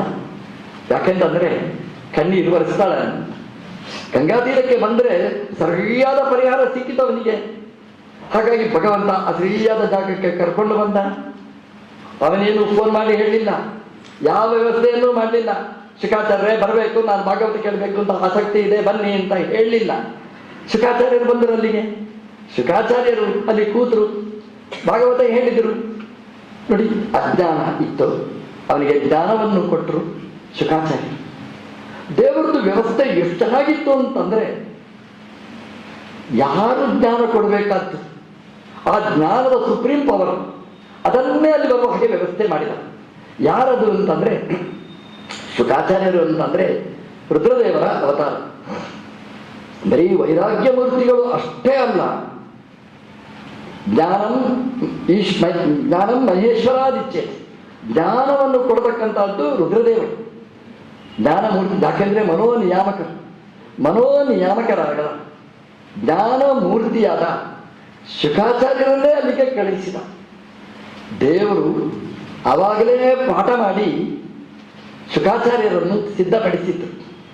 ಶುಕಾಚಾರ್ಯರು ಆ ಭಾಗವತವನ್ನು ಎಷ್ಟು ಅರಗಿಸಿಕೊಂಡಿದ್ರು ಅಂತಂದ್ರೆ, ಎಲ್ಲ ಭಾಗವತವನ್ನು ಹೇಳಿದ್ರಂತೆ ಶುಕಾಚಾರ್ಯರಿಗೆ. ವೇದವ್ಯಾಸದೇವರು ಇದೇ ಬದರಿಕಾಶ್ರಮದಲ್ಲಿ ತನ್ನ ಯೂನಿವರ್ಸಿಟಿಯಲ್ಲಿ ಪಾಠ ಹೇಳಿದರು. ಶುಕಾಚಾರ್ಯರು ಭಾಗವತವನ್ನು ಸರಿಯಾಗಿ ಅರಗಿಸಿಕೊಂಡ್ರು. ಮರುದಿವಸ ಭಾಗವತ ಮಂಗಳ ಅಂತ ವೇದವ್ಯಾಸದೇವರು ವ್ಯವಸ್ಥೆ ಮಾಡಿದ್ರು. ನೋಡ್ತಾರೆ, ಹುಡುಗ ಇಲ್ಲ, ಶುಕಾಚಾರ್ಯರು ಇಲ್ಲ, ವಿದ್ಯಾರ್ಥಿ ಇಲ್ಲ, ಯಾರಿಗೆ ಮಂಗಳ ಮಾಡೋದು? ನೋಡ್ತಾರೆ, ಶುಕಾಚಾರ್ಯ ಇಲ್ಲ ಅಂತ ವ್ಯಾಸರು ಹುಡ್ಕೊಂಡು ಹೊರಟರು. ಶುಕ ಅಂತ ಹೊರಟರು. ಶುಕಾಚಾರ್ಯರು ಮುಂದೆ ಹೋಗ್ತಲೇ ಇದ್ರು. ಎಂಥ ವಿರಕ್ತರು, ಎಂಥ ಜ್ಞಾನಿಗಳು ಅದಕ್ಕೆ ಇದೊಂದು ಚಿಕ್ಕ ಉದಾಹರಣೆ. ಎಂಥ ವಿರಕ್ತರು ಅಂತಂದ್ರೆ, ನಾಳೆ ಮಂಗಳ ಮಾಡಿದರೆ ಅಪ್ಪನ ಆಶ್ರಮಕ್ಕೆ, ಅಪ್ಪನ ಯೂನಿವರ್ಸಿಟಿಗೆ ನನ್ನನ್ನೇ ಜವಾಬ್ದಾರಿ ಕುಲಪತಿಗಳನ್ನಾಗಿ ಮಾಡ್ತಾರೆ. ಬೇಡಪ್ಪ ಈ ನಂಟು, ಈ ಗಂಟು ಬೇಡ ನನಗೆ ಅಂತ ವಿರಕ್ತಿಯಿಂದ ಹೊರಟುವರು. ಸಾಮಾನ್ಯವಾಗಿ ಎಲ್ಲರೂ ನಿರೀಕ್ಷೆ ಮಾಡುವಂತಹದ್ದು, ಈ ಪೋಸ್ಟ್ ನನಗೆ ಸಿಕ್ಕಿದರೆ ಸಾಕು ಅಂತ ಇತ್ತು. ಆದರೆ ವಿರಕ್ತಿಗೆ ದ್ಯೋತಕ ಇದು ನೋಡಿ. ಅಪ್ಪನಿಗೆ ಹೇಳದೆ ಹೋದರು. ಅಪ್ಪನ ಹತ್ರ ಹೇಳಬಾರದು ಅಂತಲ್ಲ, ಅಪ್ಪನಿಗೆ ಹೇಳಲಿಲ್ಲ, ಹೇಳಿದ್ರೆ ಅಪ್ಪನಿಗೆ ಮುಜುಗರ ಆಗುತ್ತೆ ಅಂತ ಹೇಳದೆ ಹೊರಟು. ನೋಡಿ, ಅಪ್ಪನ ಕಾಳಜಿ ಎಷ್ಟು, ದೇವರದು ಕಾಳಜಿ ಎಷ್ಟು. ಶುಕಾಚಾರ್ಯರ ಬೆನ್ನ ಹಿಂದೆ ಹೋದರು. ಭಾಗವತ ಶುಕಾಚಾರ್ಯರಲ್ಲಿ ಪೂರ್ಣ ಮೂರ್ತಿಮತ್ತಾಗಿತ್ತು. ಹಾಗಾಗಿ ವೇದವ್ಯಾಸದೇವರು ಶುಕಾಚಾರ್ಯರ ಬೆನ್ನ ಹಿಂದೆ ಹೋದರು. ಭಾಗವತ ಅಂದ್ರೆ ಹೇಗಿರ್ಬೇಕು ಅಂದ್ರೆ ಹೀಗಿರ್ಬೇಕಂತೆ. ಭಾಗವತ ಮುಂದೆ ಹೋದರೆ ಹಿಂಬದಿಯಲ್ಲಿ ಭಗವಂತ ಬರಬೇಕು. ಅದು ನಿಜವಾದ ಭಾಗವತ. ಪರೀಕ್ಷಿತಿಗೆ ಸಿಕ್ಕಿದ ಭಾಗವತ ಅಂತಂದ್ರೆ ಭಗವಂತ ಹಿಂಬಾಲಿಸಿಕೊಂಡು ಬಂದ ಭಾಗವತ ಪರೀಕ್ಷಿತ್ ರಾಜರಿಗೆ ಸಿಕ್ಕಿತು. ಹಾಗಾಗಿ ಪರೀಕ್ಷಿತ್ ರಾಜರು ಭಾಗವತವನ್ನು ಪಡೆದರು, ಅದರ ಮೂಲಕ ಜ್ಞಾನವನ್ನು ಪಡೆದರು ಅನ್ನೋದನ್ನು ಭಾಗವತನೇ ನಮಗೆ ಉಲ್ಲೇಖ ಮಾಡ್ತದೆ. ಸೃಷ್ಟಿ, ಸ್ಥಿತಿ, ನಿಯಮನೆ, ಅಜ್ಞಾನ, ಜ್ಞಾನ, ಬಂಧ ಎಲ್ಲವನ್ನೂ ಭಗವಂತ ಪರೀಕ್ಷಿತ್ ರಾಜರಿಗೆ ಕೊಟ್ಟ. ಕೊನೆಯದ್ದು ದುಡ್ಡು ನೋಡಿ, ಮೋಕ್ಷ, ಅದನ್ನೂ ಕರುಣಿಸಿದ. ಭಾಗವತ ಹೇಳಿದ ಪರೀಕ್ಷಿತ್ ರಾಜರಿಗೆ. ಸಾಮಾನ್ಯವಾಗಿ ನಮ್ಗೆ ಏನು ಕಲ್ಪನೆ ಇದೆ ಅಂತಂದ್ರೆ, 7 ದಿನ ಭಾಗವತ ಕೇಳಿದ ಪರೀಕ್ಷಿತ್, ಅದರ ಫಲಶ್ರುತಿ ಏನು ಅಂದ್ರೆ ಸತ್ತೇ ಹೋದ ಅಂತ. ತಕ್ಷಕ ಕಚ್ಚಿತು, ಸತ್ತ ಅಂತ. ಭಾಗವತ ಹೇಳಲೇ ಇಲ್ಲ. ತಕ್ಷಕ ಕಚ್ಚಿದ, ಸತ್ತ. ಅವನಿಗೆ ಟೆನ್ಷನ್ ಇತ್ತು, ಎಲ್ಲಿ ಬಂದು ತಕ್ಷಕ ಕಚ್ಚುತ್ತೆ ಅಂತ ಟೆನ್ಷನೇ ಇಲ್ಲ, ಭಾಗವತಮಯ ಅವನಿಗೆ. ಶುಕಾಚಾರ್ಯರು ಆ ಭಾಗವತದ ಮೂಲಕ ಧ್ಯಾನದ ಪರಾವಸ್ಥೆಯನ್ನು, ಪರಾಕಾಷ್ಠೆಯನ್ನು ಮುಟ್ಟಿಸಿದ್ರು. ಹಾಗಾಗಿ ಪ್ರಪಂಚವನ್ನೇ ಮೆಟ್ಟಿ ನಿಂತವರು, ಈ ಶರೀರಾಭಿಮಾನವನ್ನೇ ಬಿಟ್ಟವರು, ಶರೀರದ ವ್ಯಾಮೋಹವನ್ನೇ ಬಿಟ್ಟವರು ಅವರು ಪರೀಕ್ಷಿತರು. ಹಾಗಾಗಿ ಅದನ್ನು ತೊರೆದು ಭಗವಂತನಲ್ಲಿ ತನ್ನ ಮನಸ್ಸನ್ನಿಟ್ಟಿದ್ದರು. ಈ ಶುಕಾಚಾರ್ಯರು ಭಾಗವತದ ಜ್ಞಾನದ ಔಷಧವನ್ನು ಯಾವಾಗ ಕೊಟ್ಟರು, ಬೇಜೆ ಖಗೇಂದ್ರ ಧ್ವಜ ಪಾದ ಮೂಲಂ, ಆ ಪರೀಕ್ಷಿತು ಗರುಡಧ್ವಜನ ಪಾದ ಮೂಲಕ್ಕೆ ಸೇರಿದ ಮೋಕ್ಷ ಕೊನೆಯದು 8ನೇದು ಅದನ್ನೂ ಕರ್ಪಿಸಿದ. ಭಾಗವತ ಹೇಳಿತು ಜನ್ಮಾದ್ಯಸ್ಯ ಯತಃ ಸೃಷ್ಟಿಯಾದಿ ಅಷ್ಟಕಗಳನ್ನು ಕೊಡುವವ ಭಗವಂತ. ಇದಕ್ಕೇನಾದರೂ ಒಂದು ಉದಾಹರಣೆ ಇದೆಯಾ ಅಂತ ಕೇಳಿದರೆ ಭಾಗವತ ಕೊಟ್ಟ ಉದಾಹರಣೆ, ಭಾಗವತವನ್ನು ಕೇಳಿ ಜ್ಞಾನ ಪಡೆದು ಮೋಕ್ಷವನ್ನು ಪಡೆದ ಪ್ರತ್ಯಕ್ಷವಾದ ನಿದರ್ಶನವನ್ನು ಭಾಗವತ ನಮಗೆ ನೀಡಿ ದೇವರು ಜನ್ಮಾದ್ಯತೆಯತಃ ಹೌದು ಅನ್ನೋದನ್ನು ನಮಗೆ ತೋರಿಸಿಕೊಟ್ಟಿದೆ. ಪರೀಕ್ಷಿತ್ ರಾಜರು ಒಳ್ಳೆಯ ಉದಾಹರಣೆ ಅಂತ ಚಿಂತನೆ ನಾವು ಮಾಡಬೇಕಾದ್ದು. ದೇವರನ್ನು ನಾವು ಏನು ಉಪಾಸನೆ ಮಾಡಬೇಕು, ಜನ್ಮಾದ್ಯತೆಯತಃ ಹೀಗೆ ನಾವು ಉಪಾಸನೆ ಮಾಡಬೇಕು. ನಮಗೇನಾದರೂ ಬೇಕಾದರೆ ಯಾರ ಹತ್ರನೋ ನಾವು ಕೇಳುವುದಲ್ಲ, ನಮಗೆ ಜ್ಞಾನ ಬರಬೇಕು. ಜನ್ಮಾದ್ಯತೆಯತಃ ಅಂತ ಭಗವಂತನ ಹತ್ರ ಪ್ರಾರ್ಥನೆ ಮಾಡಿ. ಎಲ್ಲೋ ನಾವು ಗಂಟು ಬಿದ್ದಿದ್ದೇವೆ, ಯಾವುದೋ ಒಂದು ಸಮಸ್ಯೆಯ ಬಂಧನಕ್ಕೆ ನಾವು ಸಿಲುಕಿ ಬಿದ್ದಿದ್ದೇವೆ, ಅದು ಬಗೆಹರಿಯುವುದೇ ಇಲ್ಲ. ಆ ಬಂಧನದಿಂದ ವಾಪಸ್ ನಾವು ಬರಬೇಕು, ಕಳಚಿ ಹೋಗಬೇಕು. ನಾವೇನು ಮಾಡಬೇಕು? ಜನ್ಮಾದ್ಯತೆಯತಃ ಅಂತ ಭಗವಂತನನ್ನು ಚಿಂತನೆ ಮಾಡಿ. ಪರೀಕ್ಷಿತನನ್ನು ಸಂಸಾರದ ಬಂಧನದಿಂದ ವಿಮುಕ್ತನನ್ನಾಗಿ ಮಾಡಿದವ ನೀನು. ನನ್ನ ಈ ಪುಟ್ಟ ಬಂಧನ ಏನಿದೆ ನನಗೆದು ದೊಡ್ಡದು, ಅದನ್ನು ಬಿಡಿಸುವಂತ ದೇವರಿಗೆ ನಾವು ಮನವಿಯನ್ನು ಸಲ್ಲಿಸಿದರೆ ಭಗವಂತ ಆ ಬಂಧನದಿಂದ ನಮ್ಮನ್ನು ಬಿಡುಗಡೆಗೊಳಿಸುತ್ತಾನೆ ಅನ್ನೋದನ್ನು ಈ ಭಾಗವತ ನಮಗೆ ನಿರೂಪಣೆ ಮಾಡಿದೆ. ಭಾಗವತ ಧೀಮಹಿ, ಇಂತಹ ಭಗವಂತನನ್ನು ಜನ್ಮಾದಿಗಳನ್ನು ಕೊಡುವವ. ಇದು ಅನ್ವಯ ತರ್ಕದಿಂದ ಯುಕ್ತಿಯಿಂದ ಹಿಂದೆ ಮುಂದೆ ಶಾಸ್ತ್ರಗಳನ್ನು ಓದಿದಾಗ ವೇದಗಳನ್ನು ನೋಡಿದಾಗ ನಮಗೆ ಮನವರಿಕೆ ಆಗುವ ಸಂಗತಿ. ಆ ಭಗವಂತ ಸರ್ವಜ್ಞ, ಆ ಭಗವಂತ ಬ್ರಹ್ಮದೇವರಿಗೆ ಎಲ್ಲವನ್ನೂ ಉಪದೇಶ ಮಾಡಿದ. ಅಂತಹ ಭಗವಂತ ಮಾಡಿದ ಸೃಷ್ಟಿ ಅದು 3 ಸೃಷ್ಟಿ. ಒಂದು ದೇವರದೇ ಸೃಷ್ಟಿ, ಇನ್ನೊಂದು ಜೀವನ ಸೃಷ್ಟಿ, ಇನ್ನೊಂದು ಈ ಪ್ರಪಂಚದ ಸೃಷ್ಟಿ. 3ಕ್ಕೆ 3 ಉದಾಹರಣೆಯನ್ನು ಕೊಡ್ತಾನೆ. ತೇಜೋ ವಾರಿ ಮೃದಾನ್ ವಿನಿಮಯ 3 ಉದಾಹರಣೆಗಳನ್ನು ಕೊಡ್ತಾನೆ. ದೇವರಿಗೂ ಒಂದು ಸೃಷ್ಟಿ ಅಂತ. ದೇವರಿಗೇನು ಸೃಷ್ಟಿ? ಜನ್ಮ ಎಂಬುದು ಅವತಾರ ಅಂತ ವಾದಿರಾಜರು ಒಂದು ಕಡೆ ಹೇಳ್ತಾರೆ. ದೇವರಿಗೆ ಜನ್ಮ ಅಂದರೆ ಅವತಾರ, ಮೇಲಿಂದ ಕೆಳಗಿಳಿತಾನೆ. ಅದು ಹೇಗೆ ಅಂತಂದ್ರೆ ದೇವರದ್ದು ಜನ್ಮ, ದೇವರದ್ದು ಅವತಾರ, ಅನಾದಿ ನಿತ್ಯನಾದ ಭಗವಂತನ ಅವತಾರ ಅಂತಂದ್ರೆ ತೇಜಸ್ಸನ್ನು ಉದಾಹರಣೆ ಕೊಟ್ಟು. ಒಂದು ದೀಪ ಇರ್ತದೆ, ಇನ್ನೊಂದು ಬತ್ತಿಯಿಂದ ದೀಪ ಹಚ್ತೇವೆ. ಮೊದಲನೇ ದೀಪ ನಾಶ ಆಗಿ 2ನೇ ದೀಪ ಹುಟ್ಟುವುದಲ್ಲ, ಆ ದೀಪ ಹಾಗೇನೇ ಇರ್ತದೆ. ಇನ್ನೊಂದು ದೀಪ ಬೆಳಗಿತು, ಆ ದೀಪಕ್ಕೆ ಇನ್ನೊಂದು ಬತ್ತಿ ಹಿಡಿದ್ರೆ ಮತ್ತೊಂದು ದೀಪ. ಹೇಗೆ ದೀಪ ಇದ್ದ ಹಾಗೇನೆ ಮತ್ತೊಂದು ದೀಪ, ಮತ್ತೊಂದು ದೀಪ, ಅನಂತ ದೀಪ. ಅದು ಎಷ್ಟು ಬೇಕಾದರೂ ದೀಪ, ಅದು ಹೇಗೆ ಉರಿತದೆ. ಹಾಗೆ ಭಗವಂತನ ಅವತಾರ ಅಂದರೆ ಹಾಗೆ. ಅದು ಭಗವಂತನ ಅನಂತ ಅವತಾರಗಳು ಹೇಗೆ ತೇಜಪುಂಜಗಳು ಹಾಗೆ ಅಂತ. ನಾವು ಕಾರ್ತೀಕ ಮಾಸದಲ್ಲಿ ದೀಪ ಹಚ್ತೇವೆ, ಲಕ್ಷ ದೀಪ, ಕೋಟಿ ದೀಪ. ಇದೆಲ್ಲ ಏನಾಗಬೇಕು ಅಂತಂದ್ರೆ ಅದು ಭಗವಂತನ ಜ್ಞಾನರೂಪಿಯಾದ ಸಚ್ಚಿದಾನಂದಮಯನಾದ ಪರಮಾತ್ಮನಾದ ಭಗವಂತನ ಚಿಂತನೆಯಲ್ಲಿ ಪರ್ಯವಸಾನ ಆಗಬೇಕು. ಅಂದರೆ ಒಂದು ದೀಪದಿಂದ ಕೋಟಿ ದೀಪ ಅಂದರೆ ಭಗವಂತನ ಅನಂತ ಅವತಾರಗಳು. ನಿಮ್ಮೆಲ್ಲರಲ್ಲಿಯೂ ಸನ್ನಿಹಿತನಾದ ಭಗವಂತ ಅನಂತ ರೂಪದಿಂದ ಇದ್ದಾನೆ ಅಂತ ತೇಜಸ್ಸು ಅಂತ ವ್ಯಾಸರು ಕೊಟ್ಟ ಉದಾಹರಣೆ.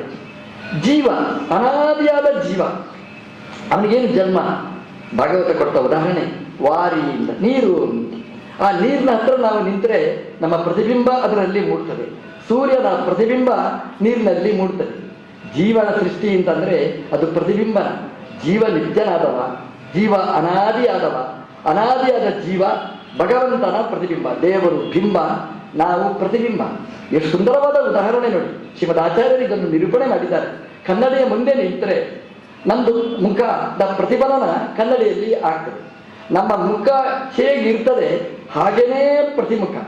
ಎದುರು ಬದಿರಾಗಿ ನಿಂತ ಬಿಂಬ ಪ್ರತಿಬಿಂಬಗಳು ಅಂದರೆ ಒಂದನ್ನು ಬಿಟ್ಟು ಒಂದಿಲ್ಲ. ಅಂದರೆ ಬಿಂಬವನ್ನು ಬಿಟ್ಟು ಪ್ರತಿಬಿಂಬ ಇಲ್ಲ, ದೇವರನ್ನು ಬಿಟ್ಟು ಈ ಜೀವ ಇಲ್ಲ. ಹಾಗಾಗಿ ಜೀವನ ಅಸ್ತಿತ್ವ ಭಗವಂತನಿಂದಾಗಿ ಅನ್ನುವ ಚಿಂತನೆ ಅದು ವಾರಿ, ನೀರಿನ ಮೂಲಕ. ಮೃದಾಂ, ಮಣ್ಣಿನಿಂದ ಮಡಿಕೆ ಆದಾಗೇನೆ ಈ ಪ್ರಪಂಚ ವಿಶಾಲವಾದಂತಹ ಅನಂತ ಈ ಜಗತ್ತಿನ ಸೃಷ್ಟಿ ಭಗವಂತ ಮಾಡ್ತಾನೆ ಅಂತ. ತೇಜೋ ವಾರಿ ಮೃದ ಅಂತ ವಿನಿಮಯ ಅಂತ ಈ ಉದಾಹರಣೆಯನ್ನು ಕೊಟ್ಟು ದೇವರ ಸೃಷ್ಟಿಯನ್ನು ಯಾಕೆ ಮಾಡಿದ? ಪ್ರಾಯಶಃ ಎಲ್ಲ ಕಡೆ ನಾವು ಪ್ರಯೋಜನವನ್ನು ಅನ್ವೇಷಣೆ ಮಾಡಬಹುದು. ದೇವರ ಸೃಷ್ಟಿಗೇನು ಪ್ರಯೋಜನ? ಅದಕ್ಕೆ ಮೃಷ ಅಂತ ಹೇಳಿದರು. ದೇವರಿಗೇನು ಅದರಿಂದ ಪ್ರಯೋಜನ ಇಲ್ಲ, ಆದರೆ ಜಗತ್ತಿಗೆ ಪ್ರಯೋಜನ ಆಗಲಿ ಅಂತ ಭಗವಂತ ಈ ಸೃಷ್ಟಿಯನ್ನು ಮಾಡ್ತಾನೆ. ದೇವರಿಗೆ ಇದರಿಂದ ಲಾಭ ಅಲ್ಲ, ನಮಗೆ ಇದರಿಂದ ಲಾಭ. ಈ ಪ್ರಪಂಚವನ್ನು ನಿರ್ಮಾಣ ಮಾಡಿದ್ದರಿಂದ, ಈ ಶರೀರ ಕೊಟ್ಟದ್ದರಿಂದ ನಾವು ಸಾಧನೆ ಮಾಡಿ ನಾವು ಪ್ರಯೋಜನವನ್ನು ಪಡೀಲಿಕ್ಕೆ ಸಾಧ್ಯ. ಏನಾದರೂ ಸಾಧನೆ ಮಾಡಲಿ ಅಂತ ಈ ಶರೀರವನ್ನು ಭಗವಂತ ನಮಗೆ ನೀಡಿದ್ದಾನೆ. ಅದಕ್ಕೆ ಹೇಳುದು ಸಾಧನ ಶರೀರ ನೀನಿದ್ದದ್ದು ಅಂತ ದಾಸರು ಹೇಳ್ತಾರಲ್ಲ, ಇದು ಸಾಧನ ಶರೀರ. ಸಾಧನ ಧನ ಶರೀರ ಅಲ್ಲ, ಸಾಧನ ಶರೀರ. ಬರೀ ಧನ ಸಂಪಾದನೆ ಮಾಡುವುದು ಅಷ್ಟೇ ಈ ಶರೀರದ ಉದ್ದೇಶ ಅಲ್ಲ. ಇದರಿಂದ ಸಾಧನೆ ಅಂದರೆ ಕೊಟ್ಟವನನ್ನು ಪತ್ತೆ ಹಚ್ಚಲಿಕ್ಕೆ ಬೇಕಾದ ಸಾಧನೆಯನ್ನು ಮಾಡತಕ್ಕಂತಹ ಶರೀರ ಇದು. ಹಾಗಾಗಿ ಭಗವಂತ ಇವರಿಂದ ಬೇಕಾದಷ್ಟು ಸಾಧನೆ ನಡೆಯಲಿ ಅಂತ ನಮಗೋಸ್ಕರ ಕೊಟ್ಟಿದ್ದಾನೆ ಹೊರತು ಭಗವಂತನಿಗೆ ಇದರಿಂದ ಪ್ರಯೋಜನ ಯಾವುದೂ ಇಲ್ಲ. ಅವನು ಸತ್ಯ ಅಂತ ಹೇಳ್ತಾರೆ. ಸತ್ಯ ಅಂದರೆ ಅವನು ಸತ್ಯ, ಜಗತ್ತು ಸುಳ್ಳು ಅಂತ ಅದಕ್ಕೆ ಅರ್ಥ ಅಲ್ಲ. ಸತ್ಯ ಅಂತಂದ್ರೆ ಅದಕ್ಕೆ ಒಳ್ಳೆಯ ವ್ಯಾಖ್ಯಾನವನ್ನು ಆಚಾರ್ಯರೇ ಪ್ರಮಾಣಗಳನ್ನು ಉದಾಹರಿಸಿ ಹೇಳಿದ್ದಾರೆ. ಅದೇನು ಅಂತಂದ್ರೆ ಭಗವಂತ ನಿರ್ದೋಷನಾದವ, ಭಗವಂತ ಆನಂದಮಯನಾದವ, ಭಗವಂತ ಜ್ಞಾನಸ್ವರೂಪನಾದವ, ಸತ್ಯಂ ಅಂತ ಇಡೀ ಭಾಗವತದಲ್ಲಿ ಈ ಕಥೆಯನ್ನು ನಿರೂಪಣೆ ಮಾಡ್ತಾರೆ. ಭಗವಂತನ ಸತ್ವ ನಿರ್ದೋಷತ್ವವನ್ನು, ದೇವರಲ್ಲಿ ಯಾವ ದೋಷನೂ ಇಲ್ಲ. ನಾವು ಯಾರನ್ನು ಉಪಾಸನೆ ಮಾಡ್ತೇವೆ ಅವರು ಹೇಗಿರಬೇಕು ಅಂತಂದ್ರೆ ಯಾವ ದೋಷನೂ ಅವರಲ್ಲಿ ಇರಬಾರ್ದು. ಒಂದು ಗೊಂಬೆ ಹತ್ರ ಕೂಡ್ತೇವೆ ಅಂತ ಇಟ್ಟುಕೊಳ್ಳಿ, ಅದನ್ನು ಪೂಜೆ ಮಾಡಬೇಕು ಅಂತ ನಾವು ಹೊರಟೇವು ಅಂತ ಇಟ್ಟುಕೊಳ್ಳಿ. ನಮ್ಗೆ ಏನು ಕಾಣಿಸ್ತದೆ? ಇದರ ಮೂಗು ಸರಿ ಇಲ್ಲ, ಇದರ ಕಣ್ಣು ಸರಿ ಇಲ್ಲ, ಇದರ ಕಿವಿ ಸರಿ ಇಲ್ಲ ಅಂತಂದ್ರೆ ನಮ್ಮ ಮನಸ್ಸು ಕೆಟ್ಟೋಗುತ್ತೆ. ಚೆನ್ನಾಗಿಲ್ಲ ಅಂದ್ರೆ ಆ ಪ್ರತಿಮೆಯಲ್ಲಿ ದೇವರ ಪೂಜೆಗೆ ಅಂತ ನಾವು ಕೂತವರು, ನಮಗೆ ಅಲ್ಲಿ ಯಾವುದಾದ್ರೂ ಒಂದು ವಿಕಾರ ಇದೆ ಅಂತ ಆದ್ರೆ ನಮ್ದು ಪೂಜೆನೇ ಮಾಡ್ಲಿಕ್ಕಾಗೋದಿಲ್ಲ. ಸರಿ ಇಲ್ಲ ಅಂದ್ರೆ ಅಲ್ಲಿರುವ ಲೋಪಗಳು ದೇವರಲ್ಲಿ ನಾವು ಕಾಣ್ತೇವೆ. ರಾಮನ ವೇಷ ಹಾಕೊಂಡು ನಾಟಕದಲ್ಲಿ ಭಾಗವಹಿಸಿದ್ರೆ ಅದು ಪರ್ಫೆಕ್ಟ್ ಆಗಿರ್ಬೇಕು. ಅವನಲ್ಲಿ ಯಾವುದಾದ್ರೂ ದೋಷ ಇದ್ರೆ ಆ ದೋಷಗಳೆಲ್ಲ ಉಪಾಸನೆ ಮಾಡುವವನಿಗೆ ಬಂದಿರ್ತದೆ. ಸುಮ್ಮನೆ ನಮ್ಮೂರಿನಲ್ಲಿ ಯಕ್ಷಗಾನ ಅಂತಿರ್ತದೆ. ಆ ಯಕ್ಷಗಾನ ಮಾಡುವ ರಾಮನ ವೇಷ ಹಾಕಿರ್ತಾನೆ. ಅವನಿಗೆ ರಾಮಾಯಣದ ಪಾತ್ರ ಅಂದರೆ ರಾತ್ರಿ ಇಡೀ ಅಲ್ಲಿ ಯಕ್ಷಗಾನದಲ್ಲಿ ಕುಣಿಲಿಕ್ಕಿರ್ತದೆ, ಸುಸ್ತಾಗಿರ್ತದೆ. ಅವನೇನು ಮಾಡ್ತಾನೆ ಅಂದರೆ ಸ್ಟೇಜಿಂದ ಕೆಳಗೆ ಇಳಿತಾನೆ. ಅವರಿಗೊಂದು ವೀಕ್ನೆಸ್, ಒಬ್ಬೊಬ್ಬರಿಗೆ ಒಂದೊಂದು ವೀಕ್ನೆಸ್ ಇರ್ತದೆ. ಅವರಿಗೊಂದು ವೀಕ್ನೆಸ್ ಅದೇನು ಅಂತಂದ್ರೆ ನಿದ್ದೆ ಬಿಡ್ಬೇಕಲ್ಲ, ಅದಕ್ಕೇನು ಮಾಡಿದ್ರು ಸಿಗರೇಟ್ ಸೇರ್ತಾನೆ. ಯಾರೋ ಒಬ್ಬ ಹುಡುಗ ನೋಡಿದ, ರಾಮ ಸಿಗರೇಟ್ ಸೇರ್ತಾನ, ಅವನಿಗೆ ಚಿಂತೆ.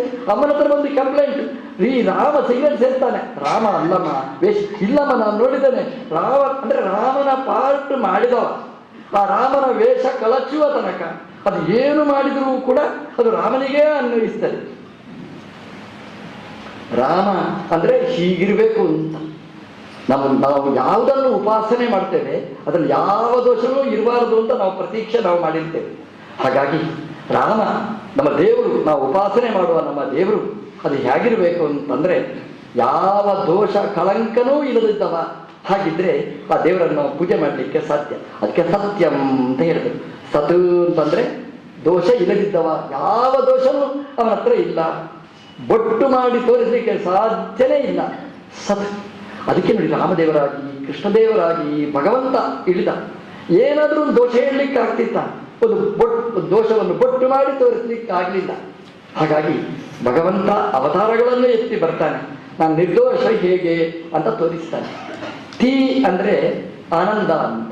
ತೀ ಅಂದ್ರೆ ಭಗವಂತ, ತೀ ಅಂದ್ರೆ ಆನಂದಮಯನಾಗಿದ್ದಾನೆ ಅಂತ. ನಮ್ಮ ದೇವರು ಹೇಗಿರ್ಬೇಕು? ನಮ್ಮ ಹಾಗೆ ದೇವರು ಅಳ್ತಾ ಇದ್ರೆ ಇಂಥ ದೇವರು ನಮ್ಗೆ ಬೇಡಪ್ಪ, ಅಳುವ ದೇವರು ನಮಗೆ ಹಾಕಬೇಕು ಅಂತ. ನಮಗೆ ಆಳುವ ದೇವರು ಬೇಕು ಅಷ್ಟೇ ಹೊರತು ಅಳುವ ದೇವರು ನಮಗೆ ಬೇಡ. ನಾನೇ ಅಳ್ತಾ ಇದ್ದೇನೆ, ನಾನಲ್ಲ ದೇವರು. ಹಾಗೆ ಅವನು ಅಳುವವನಾದ್ರೆ ದೇವರು ಹೇಗೆ ಆಗ್ತಾನೆ? ನಮ್ಮ ದೇವರು ಹೇಗಿರ್ಬೇಕು ಅಂದ್ರೆ ಆನಂದಮಯನಾಗಿರ್ಬೇಕು. ನೀವು ನೋಡಿ, ಕೃಷ್ಣ ಭೂಮಿಗೆ ಬಂದ, ಕೃಷ್ಣದೇವರು ಅವತಾರ ಮಾಡಿ ಅವತಾರ ಸಮಾಪ್ತಿಯಾಗುವ ತನಕನೂ ಕೂಡ ಕಣ್ಣೀರು ಹಾಕಲೇ ಇಲ್ಲ. ಕಣ್ಣೀರು ಹಾಕಿದ್ದಕ್ಕೆ ದಾಖಲೇ ಇಲ್ಲ. ಅವನು ಎಲ್ಲಿ ಬರ್ತಾನೆ ಅಲ್ಲಿ ಕಣ್ಣೀರು ಇರ್ತದೆ, ಕಣ್ಣೀರಿದ್ದ ಜಾಗಕ್ಕೆ ಬರೋದು. ಇವನು ಕಣ್ಣೀರು ಹಾಕಿದರೆ ಮತ್ತೆ ಕಷ್ಟ. ಹಾಗಾಗಿ ಕಣ್ಣೀರನ್ನು ಒರೆಸುವುದಷ್ಟೇ ಅಲ್ಲ, ಕಣ್ಣೀರು ಹುಟ್ಟದಿದ್ದಾಗೆ ಮಾಡ್ತಾನೆ. ಇದು ದೇವರ ಕಾರುಣ್ಯ. ತೀ ಅಂದ್ರೆ ಆನಂದಮಯನಾದವ ಭಗವಂತ. ಯಾ ಅಂದರೆ ಜ್ಞಾನರೂಪನಾದವ ಅಂತ. ದೇವರು ಜ್ಞಾನರೂಪನಾದವ, ಜ್ಞಾನಮಯ. ಜ್ಞಾನ ಬರುವುದಲ್ಲ, ಭಗವಂತನೇ ಜ್ಞಾನ ಸ್ವರೂಪನಾಗಿ ಇದ್ದಾನೆ. ಅವನಿಗೆ ಅಜ್ಞಾನ ಅಂತ ಒಂದಿರುವುದಿಲ್ಲ. ನಮ್ಮ ದೇವರು ಹೇಗಿದ್ದಾನೆ ಅಂತಂದರೆ ಜ್ಞಾನಾತ್ಮಕ, ಜ್ಞಾನರೂಪನಾದವ. ಇದನ್ನು ಭಾಗವತ ಉದ್ದಗಲಕ್ಕೆ ಚಿತ್ರಣ ಮಾಡಿದೆ. ಕೃಷ್ಣಾವತಾರ, ರಾಮಾವತಾರ ಎಲ್ಲ ಕಡೆ ಇದನ್ನು ಬಿತ್ತರಿಸಿದೆ. ಸತ್ಯಂ ಅಂದರೆ ಯಾರು ನಿರ್ದೋಷ, ಯಾರು ಆನಂದಮಯ, ಯಾರು ಜ್ಞಾನಮಯ, ಅವನು ದೇವರು. ಅವರನ್ನು ನಾವು ಚಿಂತನೆ ಮಾಡಬೇಕಾದ್ದು. ಹಾಗಾಗಿ ನಮ್ಮಲ್ಲಿ ಎಲ್ಲಿಯಾದರೂ ಜ್ಞಾನ ಬರಲಿಲ್ಲ, ಗೊತ್ತಾಗಲಿಲ್ಲ, ನಾನು ಏನು ಮಾಡಲಿ ಅಂತ ಚಿಂತೆ ಮಾಡುವಾಗ ಸತ್ಯಂತ ಭಗವಂತನನ್ನು ಚಿಂತನೆ ಮಾಡಿದರೆ ನಮಗೆ ಅಜ್ಞಾನ ಹೋಗ್ತದೆ. ಒಳ್ಳೆಯ ಜ್ಞಾನ ಭಗವಂತ ಕೊಡ್ತಾನೆ. ಧಿಯೋ ಯೋನ ಪ್ರಚೋದಯ, ಒಳ್ಳೆಯ ಜ್ಞಾನವನ್ನು ನಮಗೆ ನೀಡ್ತಾನೆ. ಅದೇ ರೀತಿಯಾಗಿ ನಮಗೆ ದುಃಖ ಆದಾಗ ಸತ್ಯಂತ ಭಗವಂತನನ್ನು ನಾವು ಉಪಾಸನೆ ಮಾಡಿದರೆ ನಮ್ಮ ದುಃಖವನ್ನು ಭಗವಂತ ಪರಿಹಾರ ಮಾಡ್ತಾನೆ. ನಮಗೆ ಏನಾದರೂ ದೋಷ ಅಂಟದೆ, ಯಾರದೋ ದೋಷ ನಮಗೆ ಅಂಟಿಕೊಳ್ಳುತ್ತೆ ಅಂತ ಆದಾಗ ದೇವರನ್ನು ಸತತ ನಾವು ಉಪಾಸನೆ ಮಾಡಿದರೆ ನಮಗೆ ಆ ಅಂಟುವ ಆ ದೋಷ ಅದು ದೂರ ಆಗಿಬಿಡ್ತದೆ. ಲೋಕದಲ್ಲಿ ಹಾಗಿರ್ತಾರೆ, ಅವರು ಮಾಡುವ ಆ ದೋಷ ಇನ್ನೊಬ್ಬರಿಗೆ ಅಂಟುವ ಹಾಗೆ ಮಾಡ್ತಾರೆ. ಅದು ಅಂಟದಿದ್ದ ಹಾಗೆ ಮಾಡಿ ನಾವು ಕೆಲಸ ಎಲ್ಲ ಕಳ್ಕೊಳ್ಬೇಕಾದ ದುರಂತಗಳನ್ನು ನಾವು ಅನುಭವಿಸ್ತೇವೆ. ಅಂತಹ ಸಂದರ್ಭದಲ್ಲೆಲ್ಲ ಭಗವಂತ ನಿರ್ದೋಷ, ದೋಷ ಇಲ್ಲದಿದ್ದವ, ಇನ್ನೊಬ್ಬರ ದೋಷ ಪರಿಹಾರ ಮಾಡುವವ ಅಂತ ನಾವು ಚಿಂತನೆ ಮಾಡಿದರೆ ಆ ದೋಷ ನಮಗೆ ಅಂಟದಿದ್ದ ಹಾಗೆ ಮಾಡ್ತಾನೆ.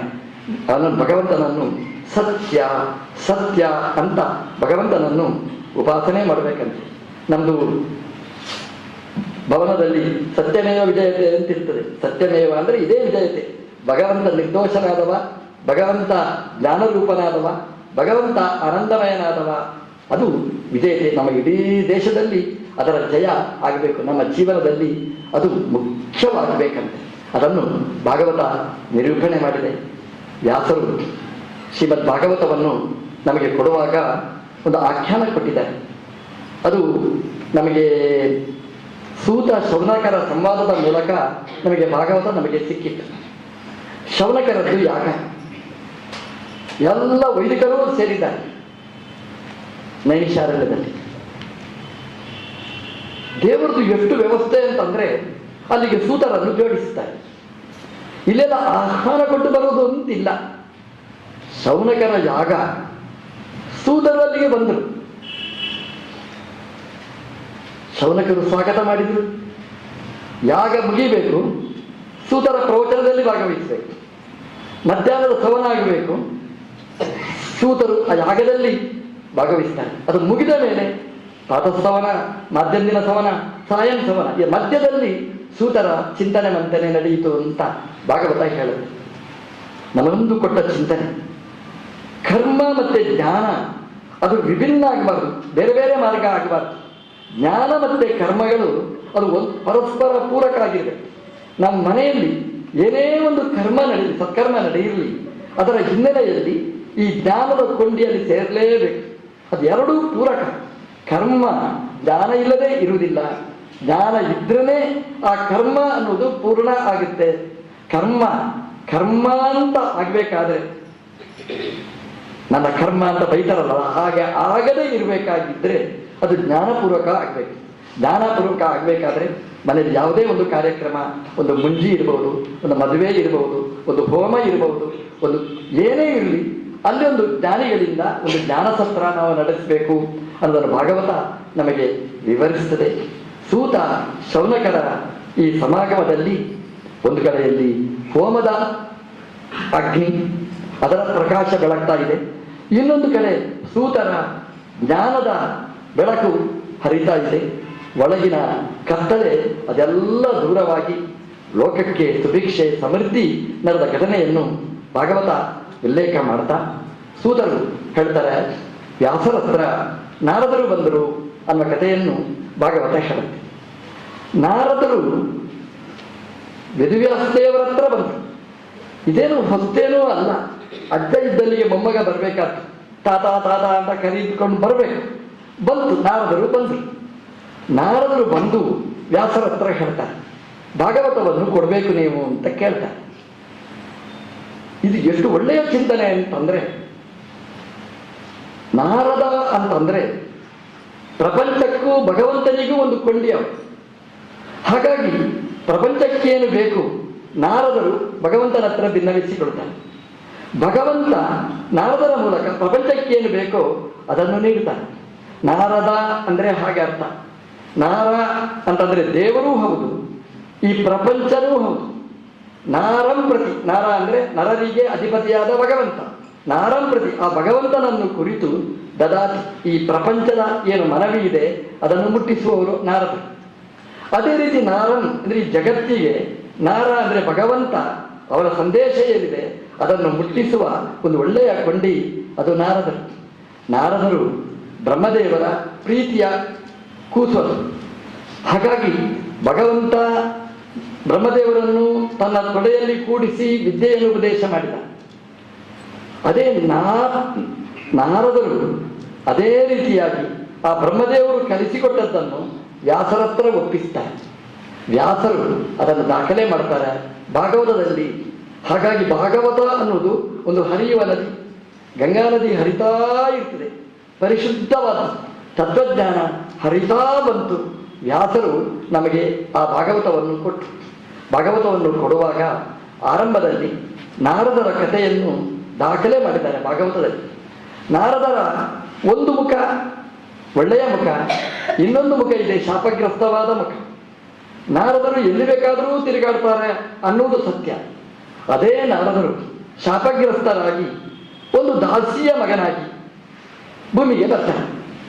ದಾಸಿಯ ಮಗ ಅಂತ ಅಷ್ಟೇ ಹೇಳುತ್ತೆ. ದಾಸಿ ಯಾರು, ಅಡ್ರೆಸ್, ಫೋನ್ ನಂಬರ್ ಯಾವುದೂ ಭಾಗವತ ಹೇಳೋದಿಲ್ಲ. ಮಗ, ಅವನ ಹೆಸರೇನು ಎಂಥದೂ ಹೇಳೋದಿಲ್ಲ.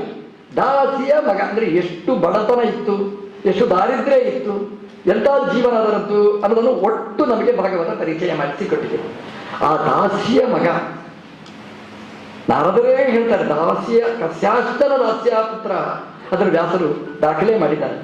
ಅವರು ಎಲ್ಲಿದ್ರು ನಾರದರು ದಾಸಿಯ ಮಗನಾಗಿ, ಅಂದ್ರೆ ಅಮ್ಮನ ಜೊತೆಗೆ ಒಂದು ಸನ್ಯಾಸಿಗಳ ಚಾತುರ್ಮಾಸ್ಯದ ಕೂಟದಲ್ಲಿ ಭಾಗವಹಿಸಲಿಕ್ಕೆ ಅಂತ ಹೋಗಿದ್ರು ಅಂತ ಭಾಗವತ ಹೇಳುತ್ತೆ.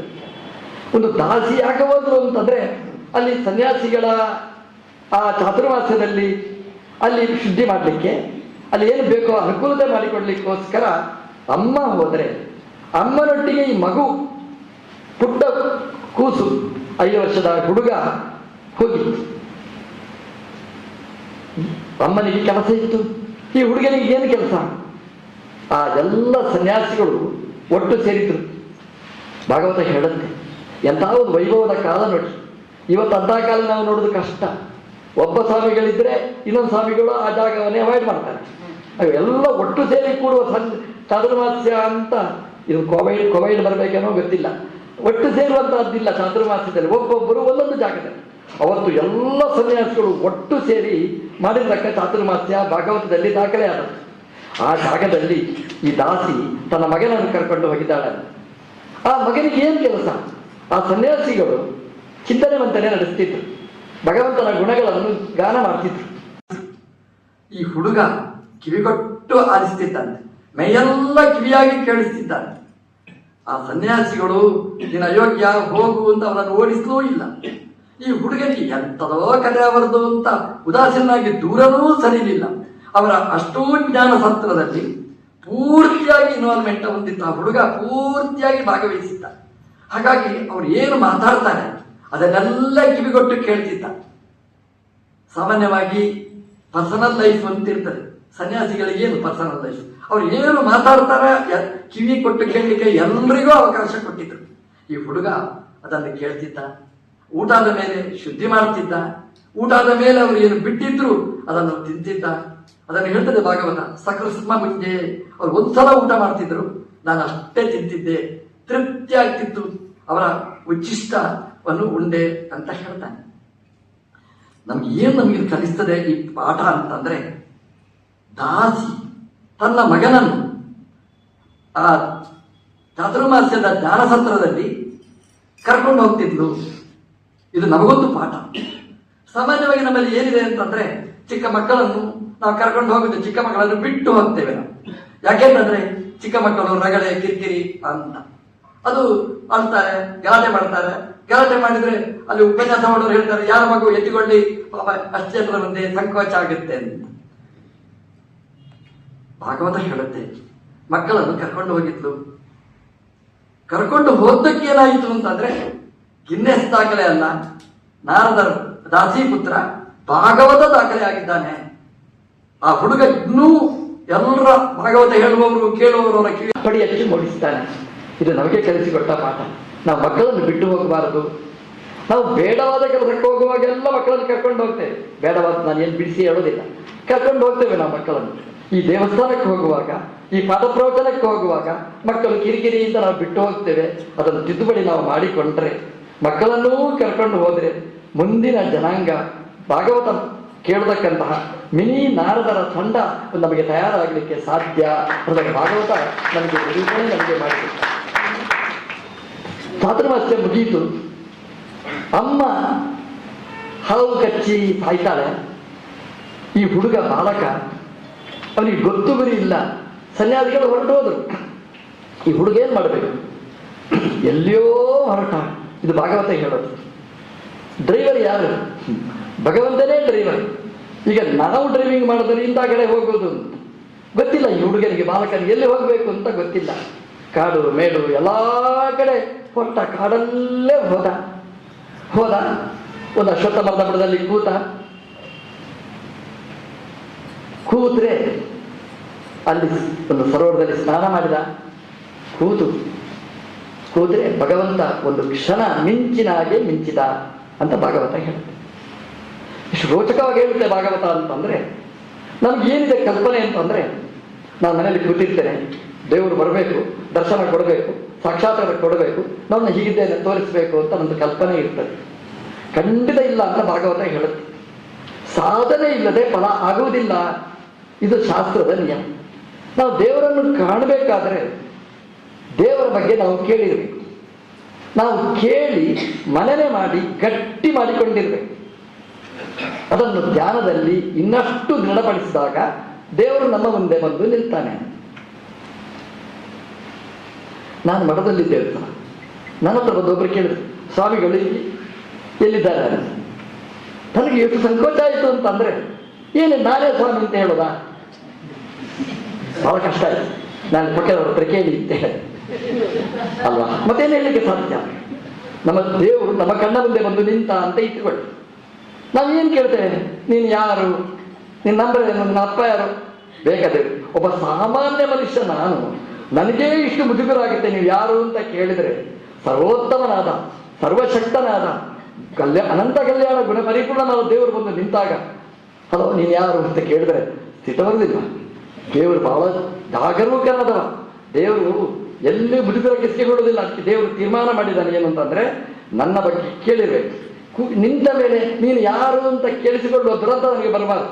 ಎಲ್ಲ ನಾವು ಕೇಳಿಕೊಂಡ್ರೆ ದೇವರಂದ್ರೆ ಹೇಗಿರ್ತಾನೆ ಶ್ರವಣ ಮಾಡಿದ್ರೆ, ಮನನದಲ್ಲಿ ಅದನ್ನು ಯಾವುದು ಬೇಡ ಅದನ್ನೆಲ್ಲ ಹೊಟ್ಟು ಕಾಲು ಅದನ್ನೆಲ್ಲ ಸರಿಸಿದರೆ, ಆ ಮನನದಲ್ಲಿ ಯುಕ್ತಿಯಿಂದ ದೃಢ ಆದರೆ, ಧ್ಯಾನದಲ್ಲಿ ಅದು ಗಟ್ಟಿಯಾಗಿ ನಿಂತರೆ, ದೇವರು ಬಂದು ನಿಂತರೆ ಅವನೇ ಇವ ಅಂತ ಗೊತ್ತಾಗುತ್ತೆ ನೋಡಿ.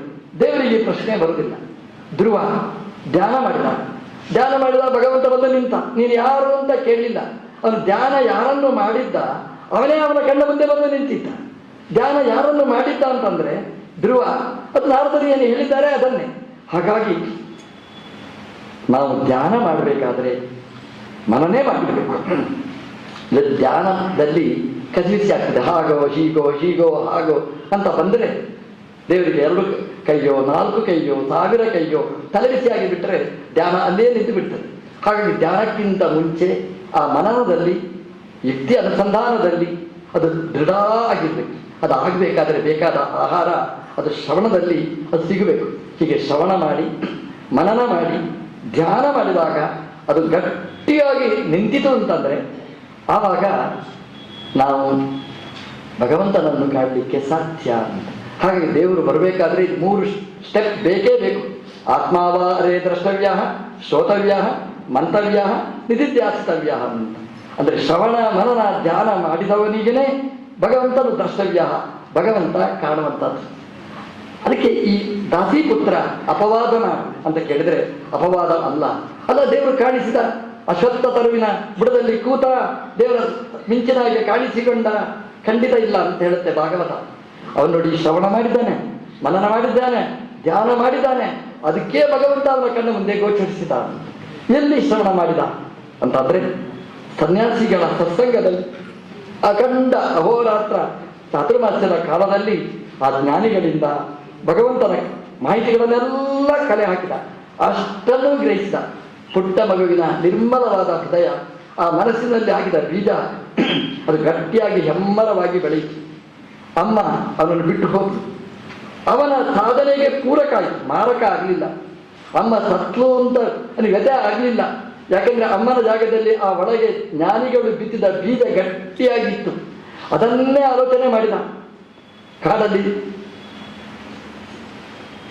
ತಿರುಗಾಡ್ತಾ ಇದ್ರು ಈ ಹುಡುಗ. ತಿರುಗಾಡ್ತಾ ಇದ್ರೆ ಯಾವ ಆಲೋಚನೆಯೂ ಇಲ್ಲ. ಈ ಸನ್ಯಾಸಿಗಳು ಮಾಡಿದ ಪ್ರವಚನನೇ ಅವರ ಮನಸ್ಸಲ್ಲಿ ತಿರುಗ್ತಾ ಇತ್ತು. ಹೋಗಿ ಅಶ್ವತ್ಥ ಮರದ ಬುಡದಲ್ಲಿ ಕೂತ.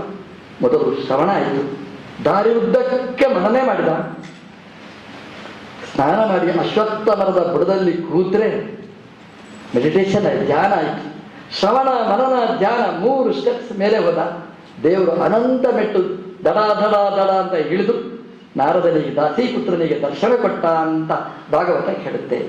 ದೇವರು ಧ್ಯಾನ ಗೋಚರ ಆಗಿ ಸಾಕ್ಷಾತ್ಕಾರ ಗೋಚರನಾಗಬೇಕಾದ್ರೆ ಈ 3 ಸ್ಟೆಪ್ಸ್ ಅನಿವಾರ್ಯ ಅನ್ನೋದನ್ನು ಭಾಗವತ ನಮಗೆ ತೋರಿಸಿಕೊಟ್ಟಿತು. ಒಂದು ಕ್ಷಣ ರುಚಿ ಕಂಡಿತು ಭಗವಂತನ ದರ್ಶನದ್ದು.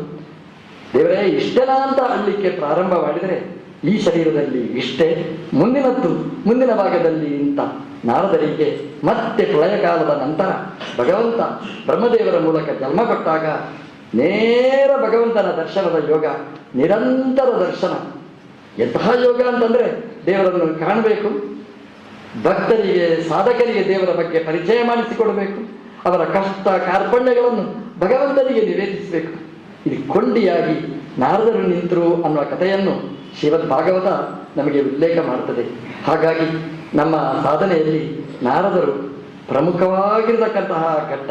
ನಾರದರನ್ನು ಮರೆಯಬೇಡಿ ಅನ್ನೋದನ್ನು ಭಾಗವತ ನಮಗೆ ಉಲ್ಲೇಖ ಮಾಡುತ್ತೆ. ಭಾಗವತದ ಉದ್ದಗಲಕ್ಕೆ ನಾರದರ ಕತೆ ತುಂಬಿ ತುಳುಕಿರ್ತದೆ. ನೀವು ರಾಮಾಯಣಕ್ಕೆ ಬಂದರೂ ನಾರದರ ಪಾತ್ರ ಹಿರಿದಾದ ಪಾತ್ರ. ಯಾಕೆಂತಂದ್ರೆ ಅಲ್ಲಿ ನಾರದರ ಮೂಲಕ ಬ್ರಹ್ಮದೇವರ ಉಪದೇಶ ವಾಲ್ಮೀಕಿಗಳಿಗೆ ಸಿಗುವಂತಹದ್ದು ಅಂತ ವಾಲ್ಮೀಕಿಗಳೇ ಬರೆದಿಟ್ಟಿದ್ದಾರೆ. ಹಾಗಾಗಿ ನಮಗೆ ರಾಮಾಯಣ ಆಗಲಿ, ಭಾಗವತ ಆಗಲಿ, ಮಹಾಭಾರತ ಆಗಲಿ, ನಾರದರ ಪಾತ್ರ ಅದು ಹಿರಿದಾದ ಪಾತ್ರ ಇದೆ. ಅವರನ್ನು ನೆನಪಿಸಿಕೊಂಡ್ರೆ ನಮಗೆ ಶ್ರವಣ ಆಗಬೇಕು. ನಾರದರನ್ನು ನೆನಪಿಸಿ ಕೇಳಿರ್ತೇವೆ, ಮರೆತು ಹೋಗ್ತದೆ. ಏನು ಕೇಳಿದ್ರೆ ಏನು ಮಾಡೋದು? ಪ್ರವಚನ ಕೃಷ್ಣಾರ್ಪಣ ವಸ್ತು ಹೇಳುವಾಗ ನಾವು ಕೇಳಿದ್ದೆಲ್ಲ ಅದು ಎಲ್ಲಿಯೋ ಹೋಗಿರ್ತದೆ. ಗಟ್ಟಿ ಉಳಿಬೇಕು ಅಂತಂದ್ರೆ ನಾರದರನ್ನು ನೆನಪಿಸಿ, ಅದು ಮನನೇ ಆಗಬೇಕು, ಧ್ಯಾನ ಆಗಬೇಕು. ನಾರದರ ಹತ್ರ ನೆನಪಿಸಿ ಅವರ ಮೂಲಕ ಭಗವಂತನನ್ನು ಪ್ರಾರ್ಥನೆ ಮಾಡಿ ನಮ್ಮ ಧ್ಯಾನ ಅದು ಗಟ್ಟಿಯಾಗಿ ದೇವರ ದರ್ಶನದಲ್ಲಿ ಅದು ಪರ್ಯವಸಾನ ಆಗುತ್ತೆ. ಈ ಕಥೆಯನ್ನು ವ್ಯಾಸರು ಭಾಗವತದಲ್ಲಿ ದಾಖಲೆ ಮಾಡಿದ್ದಾರೆ. ನಾನು ಆರಂಭದಲ್ಲಿ ಹೇಳಿದೆ, ಧೀಮಹಿ, ಭಗವಂತ ಧ್ಯಾನ ಮಾಡಿಸ್ತಾನೆ, ದೇವರೂ ಸೇರ್ತಾನೆ. ವ್ಯಾಸರ ಕಾರುಣ್ಯ ಎಷ್ಟು ದೊಡ್ಡದು ನೋಡಿ. ನಮಗೆ ಧ್ಯಾನ ಮಾಡುವುದು ಹೇಗೆ ಅಂತ ಹೇಳಬೇಕು, ಅದನ್ನು ಪರಿಚಯ ಮಾಡಿಸಿಕೊಟ್ರು. ಒಂದು ದಾಸಿ ಪುತ್ರ ಅಂದ್ರೆ ಸಮಾಜದಲ್ಲಿ ಕೆಳಮಟ್ಟದ ವರ್ಗಕ್ಕೆ ಸೇರಿದವ ಒಂದು ಹುಡುಗ. ಅವನು ಎಷ್ಟು ಎತ್ತರಕ್ಕೆ ಏರಿದ ಅಂತಂದ್ರೆ ಎಲ್ರಿಗೂ ಜ್ಞಾನ ಕೊಡುವಷ್ಟು ಮಟ್ಟಕ್ಕೆ ಏರಿದ್ದಾನೆ ಅಂತಂದ್ರೆ ಒಬ್ಬ ಹುಡುಗ ಅವನು ಎತ್ತರಕ್ಕೆ ಏರಿ ಏರಿ ಶ್ರವಣದ ಮೆಟ್ಲು, ಮನನದ ಮೆಟ್ಲು, ಧ್ಯಾನದ ಮೆಟ್ಲು, ಅಪರೋಕ್ಷದ ಮೆಟ್ಲು, ಅದರಿಂದ ಇಡೀ ಜಗತ್ತಿಗೆ ಸಂದೇಶ ಕೊಡುವ ಆ ದೊಡ್ಡ ಸ್ಥಾನವನ್ನು ಅಲಂಕರಿಸ್ತಾನೆ ಅಂತಂದ್ರೆ ನಾವು ಹೆಜ್ಜೆ ಇಟ್ಟಾಗ ನಡೀಲಿಕ್ಕೆ ಸಾಧ್ಯ. ಮಗುವಿಗೆ ಹುಟ್ಟಿದ ಕೂಡಲೇ ನಡೀಲಿಕ್ಕೆ ಬರೋಲ್ಲ, ಅಮ್ಮ ಕೈ ಹಿಡಿದು ನಡೆಸ್ಬೇಕು. ನಡೆಸಿದ್ರೆ ಆ ಮಗು ನಡೆಯುತ್ತೆ, ಮತ್ತೆ ಅಮ್ಮನನ್ನು ಬಿಟ್ಟು ಓಡ್ತದೆ, ಅದು ಬೇರೆ.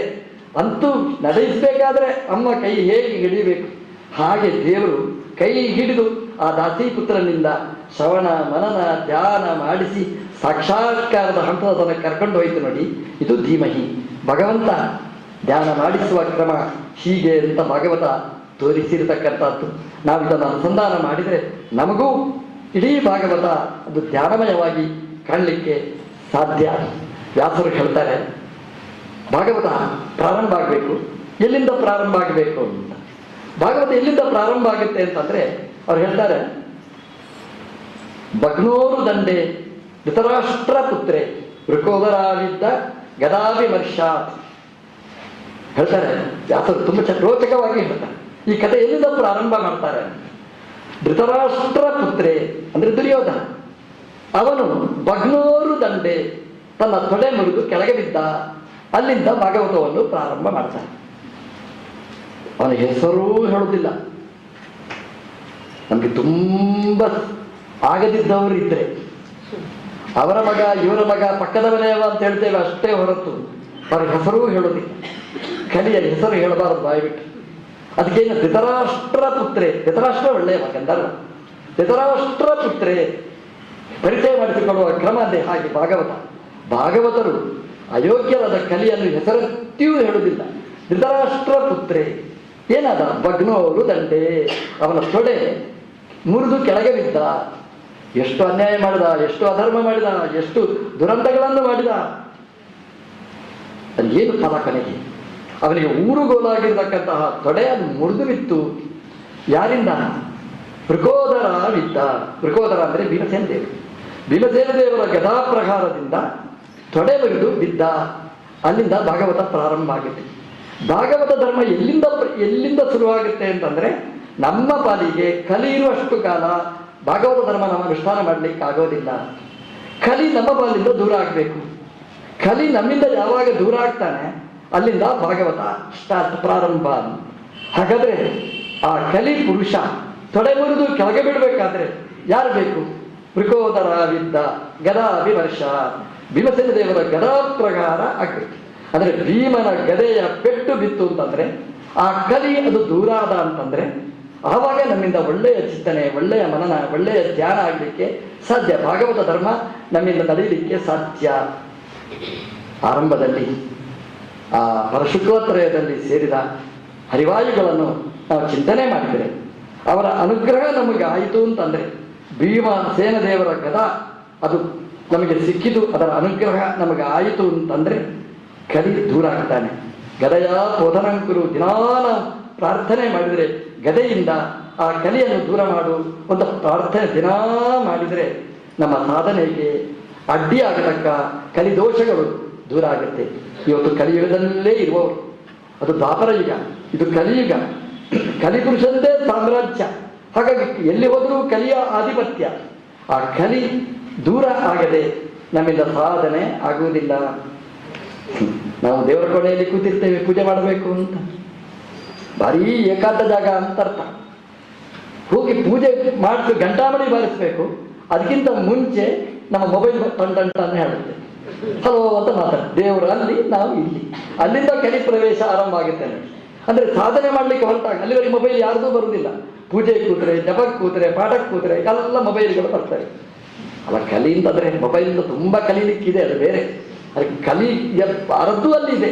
ಹಾಗಾಗಿ ಆ ಕಲಿಯನ್ನು ದೂರ ಇಡಬೇಕು. ಅಂದ್ರೆ ಇದಕ್ಕೆ ಸಾಧನೆಗೆ ವಿರೋಧಿಯಾದ ಏನಿದೆ ಕಲಿ, ಅದನ್ನು ದೂರ ಇಡಲಿಕ್ಕೆ ನಾವು ಪ್ರಯತ್ನ ಪಡಬೇಕಾದ್ರೆ ಭೀಮಸೇನ ದೇವರ ಅನುಗ್ರಹ ಪಡೆದರೆ ಸಾಧ್ಯ ಅನ್ನೋದನ್ನು ಭಾಗವತ ಹೇಳುತ್ತೆ. ಎಂತಹದ್ದು ನೋಡಿ ಆ ಕಲಿಪುರುಷನ ಸಾಮರ್ಥ್ಯ. ಅದನ್ನು ಭಾಗವತ ಹೇಳಿದ್ದು ಅಶ್ವತ್ಥಾಮಾಚಾರ್ಯರು. ಅಶ್ವತ್ಥಾಮಾಚಾರ್ಯರು ಅಂತಂದ್ರೆ ರುದ್ರದೇವರ ಅವತಾರ. ಎಂತಹ ಜ್ಞಾನಿಗಳು, ದ್ರೋಣಾಚಾರ್ಯರಿಂದ ಎಲ್ಲ ವಿದ್ಯೆಯನ್ನು ಜೀರ್ಣಿಸಿಕೊಂಡವರು. ಆದರೆ ಅವರ ಜೀವನದಲ್ಲಿ ಒಂದೇ ಒಂದು ಕಪ್ಪು ಚಿಕ್ಕೆ, ಮತ್ತೆಲ್ಲ ಪರ್ಫೆಕ್ಟ್. ಅವರು ಒಳ್ಳೆಯ ಜ್ಞಾನ, ಒಳ್ಳೆಯ ಸಾಧನೆ, ಬ್ರಹ್ಮಚರ್ಯ. ಎಂಥ ಬ್ರಹ್ಮಚರ್ಯ! ಮನಸ್ಸಿನಿಂದಲೂ ಒಬ್ಬಳನ್ನು ಚಿಂತನೆ ಮಾಡಿದವರಲ್ಲ, ಇಂಥದ್ದು ಬೇಕು ಅಂತ ಬಯಸಿದವರಲ್ಲ. ಶುದ್ಧ ಬ್ರಹ್ಮಚಾರಿಗಳು ಅಶ್ವತ್ಥಾಮಾಚಾರ್ಯರು. ದೈಹಿಕ ಬ್ರಹ್ಮಚರ್ಯ ಎಲ್ಲ ಇತ್ತು. ಆದರೆ ಒಂದು ಕಪ್ಪು ಚಿಕ್ಕೆ, ಅದೇನು ಅಂತಂದ್ರೆ ಅವರ ಬೆಸ್ಟ್ ಫ್ರೆಂಡ್ ದುರ್ಯೋಧನ. ಇದು ಕಪ್ಪು ಚಿಕ್ಕೆ ಅವರಿಗೆ. ಮತ್ತೆಲ್ಲ ಚೆನ್ನಾಗಿತ್ತು. ಜೀವನದಲ್ಲಿ ಆ ಕಲಿಯ ಸ್ನೇಹ ನಮಗೆ ಬಂತು ಅಂತಂದ್ರೆ ನಮ್ಮ ಸಾಧನೆಗೆಲ್ಲ ಮೈನಸ್ ಮೈನಸ್ ಮೈನಸ್ ಆಗಿಬಿಡುತ್ತೆ. ಚೆನ್ನಾಗಿ ನಾವು ಬರೆದಿರ್ತೇವೆ, ಅಕ್ಷರ ಓದಲಿಕ್ಕೆ ಬರೋಲ್ಲ. ಮಾರ್ಕ್ ಹ್ಯಾಕ್ ಬರೀಬೇಕು, ಓದಬೇಕು ಹೇಗೆ. ಹಾಗೇನೆ ಪ್ರಧಾನವಾದ ಒಂದು ದೋಷ ಅದೇನು ಅಂದ್ರೆ, ಯಾರು ಅಶ್ವತ್ಥಾಮಾಚಾರ್ಯರು ಫ್ರೆಂಡ್ ಆಫ್ ದುರ್ಯೋಧನ ಕಲಿ, ಇದೇ ಒಂದು ಅವರಿಗೆ ಕೆಟ್ಟ ಕಪ್ಪು ಚುಕ್ಕಿ. ಎಷ್ಟು ದುರಂತ ಆಯಿತು ಅವರ ಜೀವನದಲ್ಲಿ. ಭಾಗವತ ಹೇಳುತ್ತೆ, ಭಾಗವತ ಧರ್ಮ ಒಳ್ಳೆಯವ ಕೆಟ್ಟ ಫಲವನ್ನು ಅನುಭವಿಸ್ತಾನೆ. ಅವನೇನು ಕೆಟ್ಟದ್ದು ಮಾಡಲಿಲ್ಲ, ಇನ್ನೊಬ್ಬನ ಸಂಪರ್ಕ ಮಾತ್ರವೇ ಇದ್ದದ್ದು ಅಷ್ಟೇ. ಅದರಿಂದ ಅವನ ಹೆಸರಲ್ಲಿ ಎಷ್ಟು ಕೆಟ್ಟ ಕೆಲಸಗಳು ನಡೆಯಿತು ಅಂತ.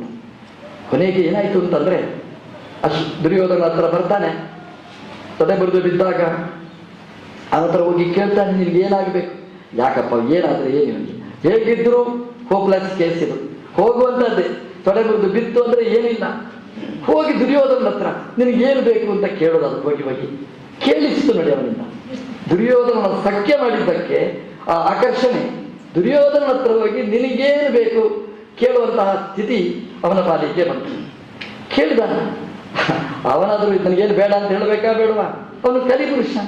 ಕಲಿಗೆ ತೃಪ್ತಿ ಅಂತುಂಟ ಜೀವನದಲ್ಲಿ. ಇಷ್ಟು ವರ್ಷ ನಾನು ಎಂಜಾಯ್ ಮಾಡಿದೆ, ರಾಜ್ಯಭಾರ, ಪಾಂಡವರನ್ನು ಕಾಡಿಗೆ ಕಳಿಸಿದೆ, ಎಲ್ಲ ಯುದ್ಧದಲ್ಲಿ ಇಷ್ಟು ಜನರನ್ನು ಕೊಲ್ಲಿಸಿದೆ. ತೃಪ್ತಿ ಜೀವನ, ತೃಪ್ತಿಯೇ ಇಲ್ಲ ಜೀವನದಲ್ಲಿ. ಅವನು ಏನು ಹೇಳ್ದ ಅಂತಂದ್ರೆ, ನನ್ನ ಹೆಂಡತಿಯಲ್ಲಿ ಅಶ್ವತ್ಥಾಮ ನೀನು ಸಂತಾನವನ್ನು ಹುಟ್ಟಿಸಿ ಸಿಂಹಾಸನದಲ್ಲಿ ಕೂಡಿಸಬೇಕು, ಪಾಂಡವರ ಸಂತತಿಯನ್ನು ನಿರ್ಮೂಲನೆ ಮಾಡಬೇಕು. ಎಂಥ ಬೇಡಿಕೆಗಳು ನೋಡಿ. ಈ ಪುಣ್ಯಾತ್ಮ ಅಶ್ವತ್ಥಾಮ ನೋ ಅಂತ ಹೇಳಬೇಕಾ ಬೇಡ? ಸುಮ್ಮನೆ ಕೂತ ಮೌನಂ ಸಮ್ಮತಿ ಲಕ್ಷಣ ಸಿಗ್ನೇಚರ್ ಹಾಕಿದಾಗೇನೆ. ಅಂದ್ರೆ ಆ ಕಲಿ ಎಂಥದ್ದು ಶುದ್ಧ ಬ್ರಹ್ಮಚಾರ್ಯರ ಅಶ್ವತ್ಥಾಮನಿಗೆ ಎಂಥ ಕಪ್ಪು ಚುಕ್ಕೆಯನ್ನು ಅಂಟಿಸಿತು. ಭಾಗವತ ಹೇಳಿತು, ನಾವು ಭಾಗವತ ಧರ್ಮದಿಂದ ನಾವು ಹೇಗೆ ವಂಚಿತರಾಗ್ತೇವೆ, ನಮಗೆ ಕೆಟ್ಟವರ ಸಹವಾಸ ಅದು ಹೇಗೆ ನಮ್ಮಲ್ಲಿ ಕಪ್ಪು ಚುಕ್ಕೆಯನ್ನು ಮೂಡಿಸ್ತದೆ. ಹೋದ, ದೊಡ್ಡ ಕಥೆ ಅದೊಂದು. ಅಲ್ಲಿ ಆ ಟೆಂಟಿಗೆ ಹೋದ, ಅಲ್ಲಿ ಕಡ್ದು ಹಾಕಿದ, ಬೆಂಕಿ ಕೊಟ್ಟ, ಎಲ್ಲ ಪಾಪ. ಅದು ಬಿಡಿ, 5 ದ್ರೌಪದಿಯ ಮಕ್ಕಳ ತಲೆಯನ್ನು ಕತ್ತರಿಸಿ ಹಿಡ್ಕೊಂಡು ಬರ್ತಾರೆ. ಅನ್ಯಾಯ ಕೆಲಸ ಮಾಡಿಯೇ ಬಿಟ್ಟ. ಮುಂದಿನದ್ದೇನು ಅಂತ ಆಲೋಚನೆ ಮಾಡಬೇಕಲ್ಲ, ಮಾಡಲೇ ಇಲ್ಲ. ಇದು ದುರ್ಯೋಧನ ಪ್ರೇರಣೆಯ, ದುರ್ಯೋಧನ ಪ್ರೀತ್ಯರ್ಥ ಒಂದೇ ಉದ್ದೇಶ ಇಲ್ಲ. ದೇವರು ಪ್ರೀತನಾಗಲಿ ಅಂತಲ್ಲ, ಕಲಿ ಪ್ರೇರಣೆಯ ಅಂತ ಹಿಡ್ಕೊಂಡು ಬಂದ. ದುರ್ಯೋಧನನಿಗೆ ತೋರಿಸಿದ. ಅವನಿಗೆ ಖುಷಿಯಾಗಲಿ ಅಂತಲ್ಲ, ಅವನು ಹಾ ಅಂತ ಅಷ್ಟೇ ಹೇಳಿದ. ಅಶ್ವತ್ಥಾಮ ಏನು ಒಳ್ಳೆಯ ಕೆಲಸ ಮಾಡಿದಿ ಅಂತ ಹೇಳಬೇಕಾ ಬೇಡ? ಅವನು ಹೇಳಿಲ್ಲ, ಅದು ಕೆಟ್ಟವ ಅಂತ ಹೇಳೋ ತೃಪ್ತಿಯೇ ಇಲ್ಲ ಅವನಿಗೆ. ಇಷ್ಟೇ ಮಾಡಿದ್ದೆ ಅವನಿಗೆ. ಏನು ಅಂತಂದ್ರೆ, ಇಷ್ಟೇ ಮಾಡಿದ್ದ, ಎಲ್ಲ ತರಲಿಲ್ವಾ? ಆದರೆ ಪಾಂಡವರ ತಲೆ ತರಲಿಲ್ವಾ? ಅವನಿಗೆ ಅತೃಪ್ತಿ ಅದರಲ್ಲಿ. ಮಾಡಿದ್ರಲ್ಲಿ ತೃಪ್ತಿ ಅಲ್ಲ, ಮಾಡದಿದ್ದರಲ್ಲಿ ಅತೃಪ್ತಿ ಜಾಸ್ತಿ ನೋಡಿ. ಆಚೆನೂ ವಂಚಿತನಾದ, ಈಚೆ ದುರ್ಯೋಧನನ ಪ್ರೀತಿಯೂ ಸಿಗಲಿಲ್ಲ. ದುರ್ಯೋಧನ ಅಲ್ಲಿ ಹೋದ, ಇವರು ರೆಡ್ ಹ್ಯಾಂಡ್ ಆಗಿ ಸಿಕ್ಕಿದ. ಆ 5 ತಲೆಯನ್ನು ಹಿಡ್ಕೊಂಡು ಬಂದಿದ್ದ, ರಕ್ತ ಕಲೆ ಎಲ್ಲ ಇದೆ. ಈ ಸುದ್ದಿ ವೈರ್ಲೆಸ್ ವಾಟ್ಸಪ್ ಮೆಸೇಜಲ್ಲಿ ಎಲ್ಲ ಕಡೆ ಹೋಗಿತ್ತು. ದೇವರಿಗೆ ಮುಟ್ಟಿತು, ದ್ರೌಪದಿ ದೇವಿಗೆ ಮುಟ್ಟಿತು. ಅರ್ಜುನ ಬರ್ತಾನೆ, ಭೀಮ ಬರ್ತಾನೆ, ದೊಡ್ಡ ರಂಪಾಟ. ದೇವರಿಗೆ ಬಿಡ್ತಾರ ಇವರು? ದೇವರು ಬಂದ, ಅರ್ಜುನ ಬಂದ. ಅಲ್ಲಿ ಅಶ್ವತ್ಥಾಮ ಏನು ಮಾಡಬೇಕು ಅಂತ ತೋಚದೆ ಬ್ರಹ್ಮಶಿರೋಸ್ತ್ರವನ್ನು ಪ್ರಯೋಗ ಮಾಡ್ತಾನೆ. ಅಟೋಮ್ ಬಾಂಬ್, ಪರಮಾಣು ಬಾಂಬ್. ಬ್ರಹ್ಮ ಮಂತ್ರ ಹೇಳಿದರೆ ಅದು ಅಸ್ತ್ರ. ಅವತ್ತಿನ ಕಾಲದಲ್ಲಿ ಹಾಗೆ ಅಸ್ತ್ರ ಪ್ರಯೋಗ ಮಾಡಿದ. ಅರ್ಜುನ ಅವನು ಅಸ್ತ್ರವನ್ನು ಪ್ರಯೋಗ ಮಾಡಿದ, ಬ್ರಹ್ಮಶಿರೋಸ್ತ್ರ ಪ್ರಯೋಗ ಮಾಡಿದ. 2 ಬೆಂಕಿ ದಗ ದಗ ದಗ ಅಂತ ಉರಿಲಿಕ್ಕೆ ಪ್ರಾರಂಭ ಆಯಿತು. ವೇದವ್ಯಾಸದೇವರು ಬರ್ತಾರೆ, ಬೆಂಕಿಯ ಮಧ್ಯದಲ್ಲಿ ನಿಲ್ತಾರೆ. ಅದಕ್ಕೆ ವೇದವ್ಯಾಸರು ಋಷಿ ಅಲ್ಲ ದೇವರು ಅಂತ ಹೇಳ. ಉರಿಯುವ ಬೆಂಕಿಯ ಮಧ್ಯದಲ್ಲಿ ಯಾರಾದರೂ ನಿಲ್ತಾರೆ. ಬೆಂಕಿ ಅಂದ್ರೆ ಇಷ್ಟು ದೂರ ಬರ್ತೇವೆ ನಾವು, ಎಷ್ಟೇ ಚಳಿ ಇರಲಿ, ಚಳಿ ಇದೆ ಅಂತ ಬೆಂಕಿಗೆ ಯಾರಾದರೂ ಹಾರ್ತಾರೆ. ಉರಿಯುವ ಬೆಂಕಿಯ ಮಧ್ಯದಲ್ಲಿ ವ್ಯಾಸರು ಕಂಡರು ಇಡೀ ಜಗತ್ತಿನ ದೇವರು ಅಂತ ಭಾಗವತ ಚಿತ್ರಿಸಿದೆ. ಅವ್ರು ಹೇಳ್ತಾರೆ, ವಾಪಸ್ ತಗೊಳ್ಳಿ ನಿಮ್ಮ ಅಸ್ತ್ರಗಳನ್ನು, ಅನ್ಯಾಯ ಜಗತ್ ದಾಹಕವಾದ್ದು ಅಂತ ಹೇಳಿದರೆ ಅರ್ಜುನ ವಾಪಸ್ ತಗೊಳ್ತಾನೆ. ಅಶ್ವತ್ಥಾಮಾಚಾರ್ಯರಿಗೆ ತಗೊಳ್ಳಿಕ್ಕಾಗುವುದಿಲ್ಲ. ಎಲ್ಲ ಚಂದದಲ್ಲಿ ಬಂತು. ಅಶ್ವತ್ಥಾಮಾಚಾರ್ಯರಿಗೆ ತನ್ನ ಅಸ್ತ್ರವನ್ನು ವಿಡ್ರಾ ಮಾಡ್ಲಿಕ್ಕೆ ಆಗಲಿಲ್ಲ ಅಂತ. ಅದು ಯಾಕೆ ಅಂತ ಕೃಷ್ಣನ ಹತ್ರ ಹೋಗಿ ಮೈಕ ಕೊಟ್ಟರು ಮೀಡಿಯಾದವರು.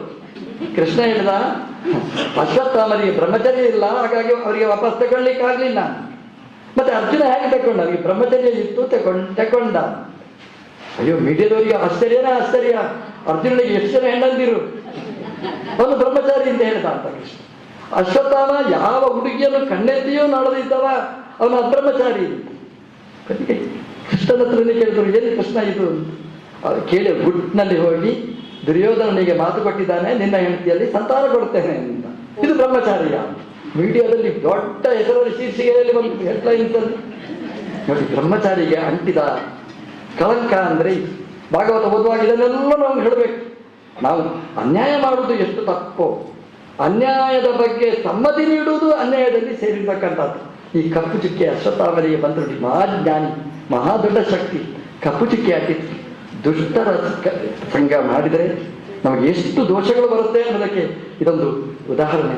ಅರ್ಜುನ ಕೃಷ್ಣ ಸಖ್ಯ ಮಾಡಿದ, ಭೀಮನ ಸಖ್ಯ ಮಾಡಿದ, ಎಂಥ ಹೆಸರು ನೋಡಿ, ಬ್ರಹ್ಮಚರ್ಯ. ಹಾಗಾಗಿ ಬ್ರಹ್ಮಚರ್ಯ ಅನ್ನೋದು ಮನಸ್ಸಿನಲ್ಲಿರುವಂತಹದ್ದು. ನಮ್ಮ ನಿಯತವಾದ ಸ್ತ್ರೀಯನ್ನು ಬಿಟ್ಟು ಇನ್ನೊಂದು ಸ್ತ್ರೀಯನ್ನು ಚಿಂತನೆ ಮಾಡುವುದು, ಅದು ಒಂದು ಬ್ರಹ್ಮಚರ್ಯಕ್ಕೆ ಕಪ್ಪು ಚುಕ್ಕೆ ಅನ್ನೋದನ್ನು ಭಾಗವತ ನಮಗೆ ತೋರಿಸಿದೆ.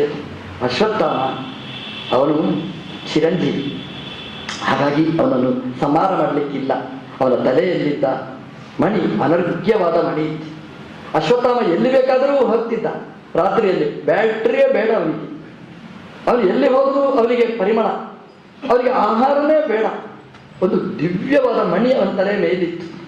ಆ ಮಣಿ ಇರುವಷ್ಟು ಕಾಲ ಅಶ್ವತ್ಥಾಮನ ಸಾಧನೆಯೇ ಸಾಧನೆ. ಅವನು ಬೆಳಕು ಇತ್ತು, ಆಹಾರದ ಬಗ್ಗೆ ಚಿಂತೆ ಇರಲಿಲ್ಲ, ಎಲ್ಲವೂ ಸುಲಭವಾಗಿತ್ತು. ಅದನ್ನೇ ಕಳ್ಕೊಂಡ, ಒಂದು ರೀತಿಯಲ್ಲಿ ಸರ್ವಸ್ವವನ್ನು ಕಳ್ಕೊಂಡ ಅಶ್ವತ್ಥಾಮ. ಅದು ಧರ್ಮರಾಜನಿಗೆ ಹೋಗಿ ಮುಟ್ಟಿತು. ದೊಡ್ಡವರಿಗೆ ಮಾಡಿದ ದ್ರೋಹ ನಮಗೆ ಹೇಗೆ ಅಂಟುತ್ತೆ ಅನ್ನೋದಕ್ಕೆ ಅಶ್ವತ್ಥಾಮನ ಈ ಕತೆ ಅದು ನಿದರ್ಶನ ಅಂತ ಹೇಳ್ತಾ, ಅಶ್ವತ್ಥಾಮ ಅದನ್ನು ಉತ್ತರೆಯ ಗರ್ಭಕ್ಕೆ ಆ ಅಸ್ತ್ರವನ್ನು ಪ್ರಯೋಗ ಮಾಡಿದ್ದೇನೆ ಅಂತ ಹೇಳಿದ್ದಕ್ಕೆ ಅಲ್ಲಿರ್ತಕ್ಕಂತಹ ಕೂಸು ದಗದಗ ಉಳಿದರೆ ನಮ್ಮ ದೇವರು ಗರ್ಭದ ಒಳಗೆ ಪ್ರವೇಶ ಮಾಡಿ ರಕ್ಷಣೆ ಮಾಡಿದ ಕಥೆಯನ್ನು ಭಾಗವತ ಹೇಳುತ್ತೆ. ಅದೇ ಹುಡುಗನಿಂದ ರಾಜ್ಯಭಾರ ಮಾಡಿಸಿ, ಕಲಿ ನಿಗ್ರಹ ಮಾಡಿಸಿ, ಕೊನೆಗೆ ಭಾಗವತವನ್ನು ಕೇಳಿಸಿ ಎಷ್ಟು ಕೀರ್ತಿಯನ್ನು ಕೊಟ್ಟ ನಮ್ಮ ದೇವರು ಅಂದರೆ, ಅರ್ಜುನನಿಗೆ ಒಂದು ಕೀರ್ತಿ ಕೊಟ್ಟ. ಇವತ್ತು ಭಗವದ್ಗೀತೆ ಹೇಳುವಾಗ ಎಲ್ಲ ಅರ್ಜುನ ಉವಾಚ ಅಂತ ಹೇಳಿಯೇ ನಾವು ಭಗವದ್ಗೀತೆಯನ್ನೇ ಹೇಳುತ್ತೇವೆ. ಅದೇ ಕೀರ್ತಿ ಅವನ ಮೊಮ್ಮಗನಿಗೆ ಅಭಿಮನ್ಯುಗೆ ಕೊಡಲಿಲ್ಲ, ಅವನ ಮಗನಾದಂತಹ ಪರೀಕ್ಷಿತಿಗೆ ಕೊಟ್ಟ. ನಾವು ದಕ್ಷಿಣದಲ್ಲಿ ಭಾಗವತ ಹೇಳಿದರೂ ಕೂಡ, ಕನ್ನಡದಲ್ಲಿ ಭಾಗವತ ಹೇಳಿದರೂ ಕೂಡ ಪರೀಕ್ಷಿತನ ಹೆಸರು ಹೇಳದೆ ಭಾಗವತ ಕೇಳಲಿಕ್ಕಾಗುವುದಿಲ್ಲ ಅಂತಂದ್ರೆ ನಮ್ಮ ದೇವರು ಆ ಪರೀಕ್ಷಿತನ್ನು ಎಷ್ಟು ಎತ್ತರದಲ್ಲಿ ಇಟ್ಟ. 5 ಮಕ್ಕಳನ್ನು ಅಶ್ವತ್ಥಾಮರ ಮೂಲಕ ಕೊಲ್ಲುವ ಹಾಗೆ ಮಾಡಿದ. ಆದರೆ ಒಂದನ್ನು ಉಳಿಸಿದ. ಪರೀಕ್ಷಿತ ಪಾಂಡವರ ಸಂತತಿಯನ್ನು ಎಷ್ಟು ಮೆರೆಸಿದ. ಪರೀಕ್ಷಿತ ಹೋದರೆ ಆ ಜಾಗದಲ್ಲಿ ಜನಮೇಜಯನನ್ನು ಕೂಡಿಸಿ ಮಹಾಭಾರತದ ಪ್ರವಚನ ನಡೆಸಿ, ಮಹಾಭಾರತ ಹೇಳುವವರೆಲ್ಲ ಜನಮೇಜಯನ ಹೆಸರು ಹೇಳಲೇಬೇಕು. ಜನಮೇಜಯ ಉವಾಚ ಅಂತ ಹೇಳಿಯೇ ಹೇಳಬೇಕು. ನೋಡಿ, ಆ ಜೀನ್ಸಲ್ಲೇ ಬಂತು ನೋಡಿ. ಅರ್ಜುನನ ಭಗವದ್ಗೀತೆ ಹೇಳುವಾಗ ತಾತ ಅರ್ಜುನನನ್ನು ಹೇಳಬೇಕು, ಭಾಗವತ ಹೇಳುವಾಗ ಪರೀಕ್ಷಿತ ಮೊಮ್ಮಗನನ್ನು ಹೇಳಬೇಕು, ಮಹಾಭಾರತ ಹೇಳುವಾಗ ಜನಮೇಜಯರನ್ನು ಹೇಳಬೇಕು ಅಂತಂದ್ರೆ ಇಡೀ ಭಗವಂತನನ್ನು ಹಿಡಿದ್ರೆ ಇಡೀ ಪರಂಪರೆಯನ್ನು ಭಗವಂತ ಹೇಗೆ ಹಿಡಿದು ಉದ್ಧಾರ ಮಾಡ್ತಾನೆ ಅನ್ನೋದಕ್ಕೆ ಈ ಪಾಂಡವರ ಈ ಸದ್ಧರ್ಮಗಳ ಚಿಂತನೆ ನಮಗೆ ಒಳ್ಳೆಯ ದೃಷ್ಟಾಂತ ಆಗುತ್ತೆ ಅಂತ ಹೇಳ್ತಾ, ಈ ಭಾಗವತದಲ್ಲಿ ಪ್ರಥಮ ಸ್ಕಂದ, ದ್ವಿತೀಯ ಸ್ಕಂದ, ತೃತೀಯ ಸ್ಕಂದದಲ್ಲಿ ಮತ್ತೆ ವರಾಹ ಅವತಾರ ನಡೆದ ಕಥೆಯ ಜೊತೆಗೆ ಇವತ್ತಿನ ಕಥೆಯನ್ನು ಕೃಷ್ಣಾರ್ಪಣ ವಸ್ತು. ಸರ್ವಗುಣ ಸಂಪೂರ್ಣ ಸರ್ವದೋಷ ವಿವರ್ಜಿತ ಪ್ರಿಯತಾಂ ಪ್ರೀತಯೇವಾಲಂ ವಿಷ್ಣುರ್ಮೇ ಪರಮಸ್ತು.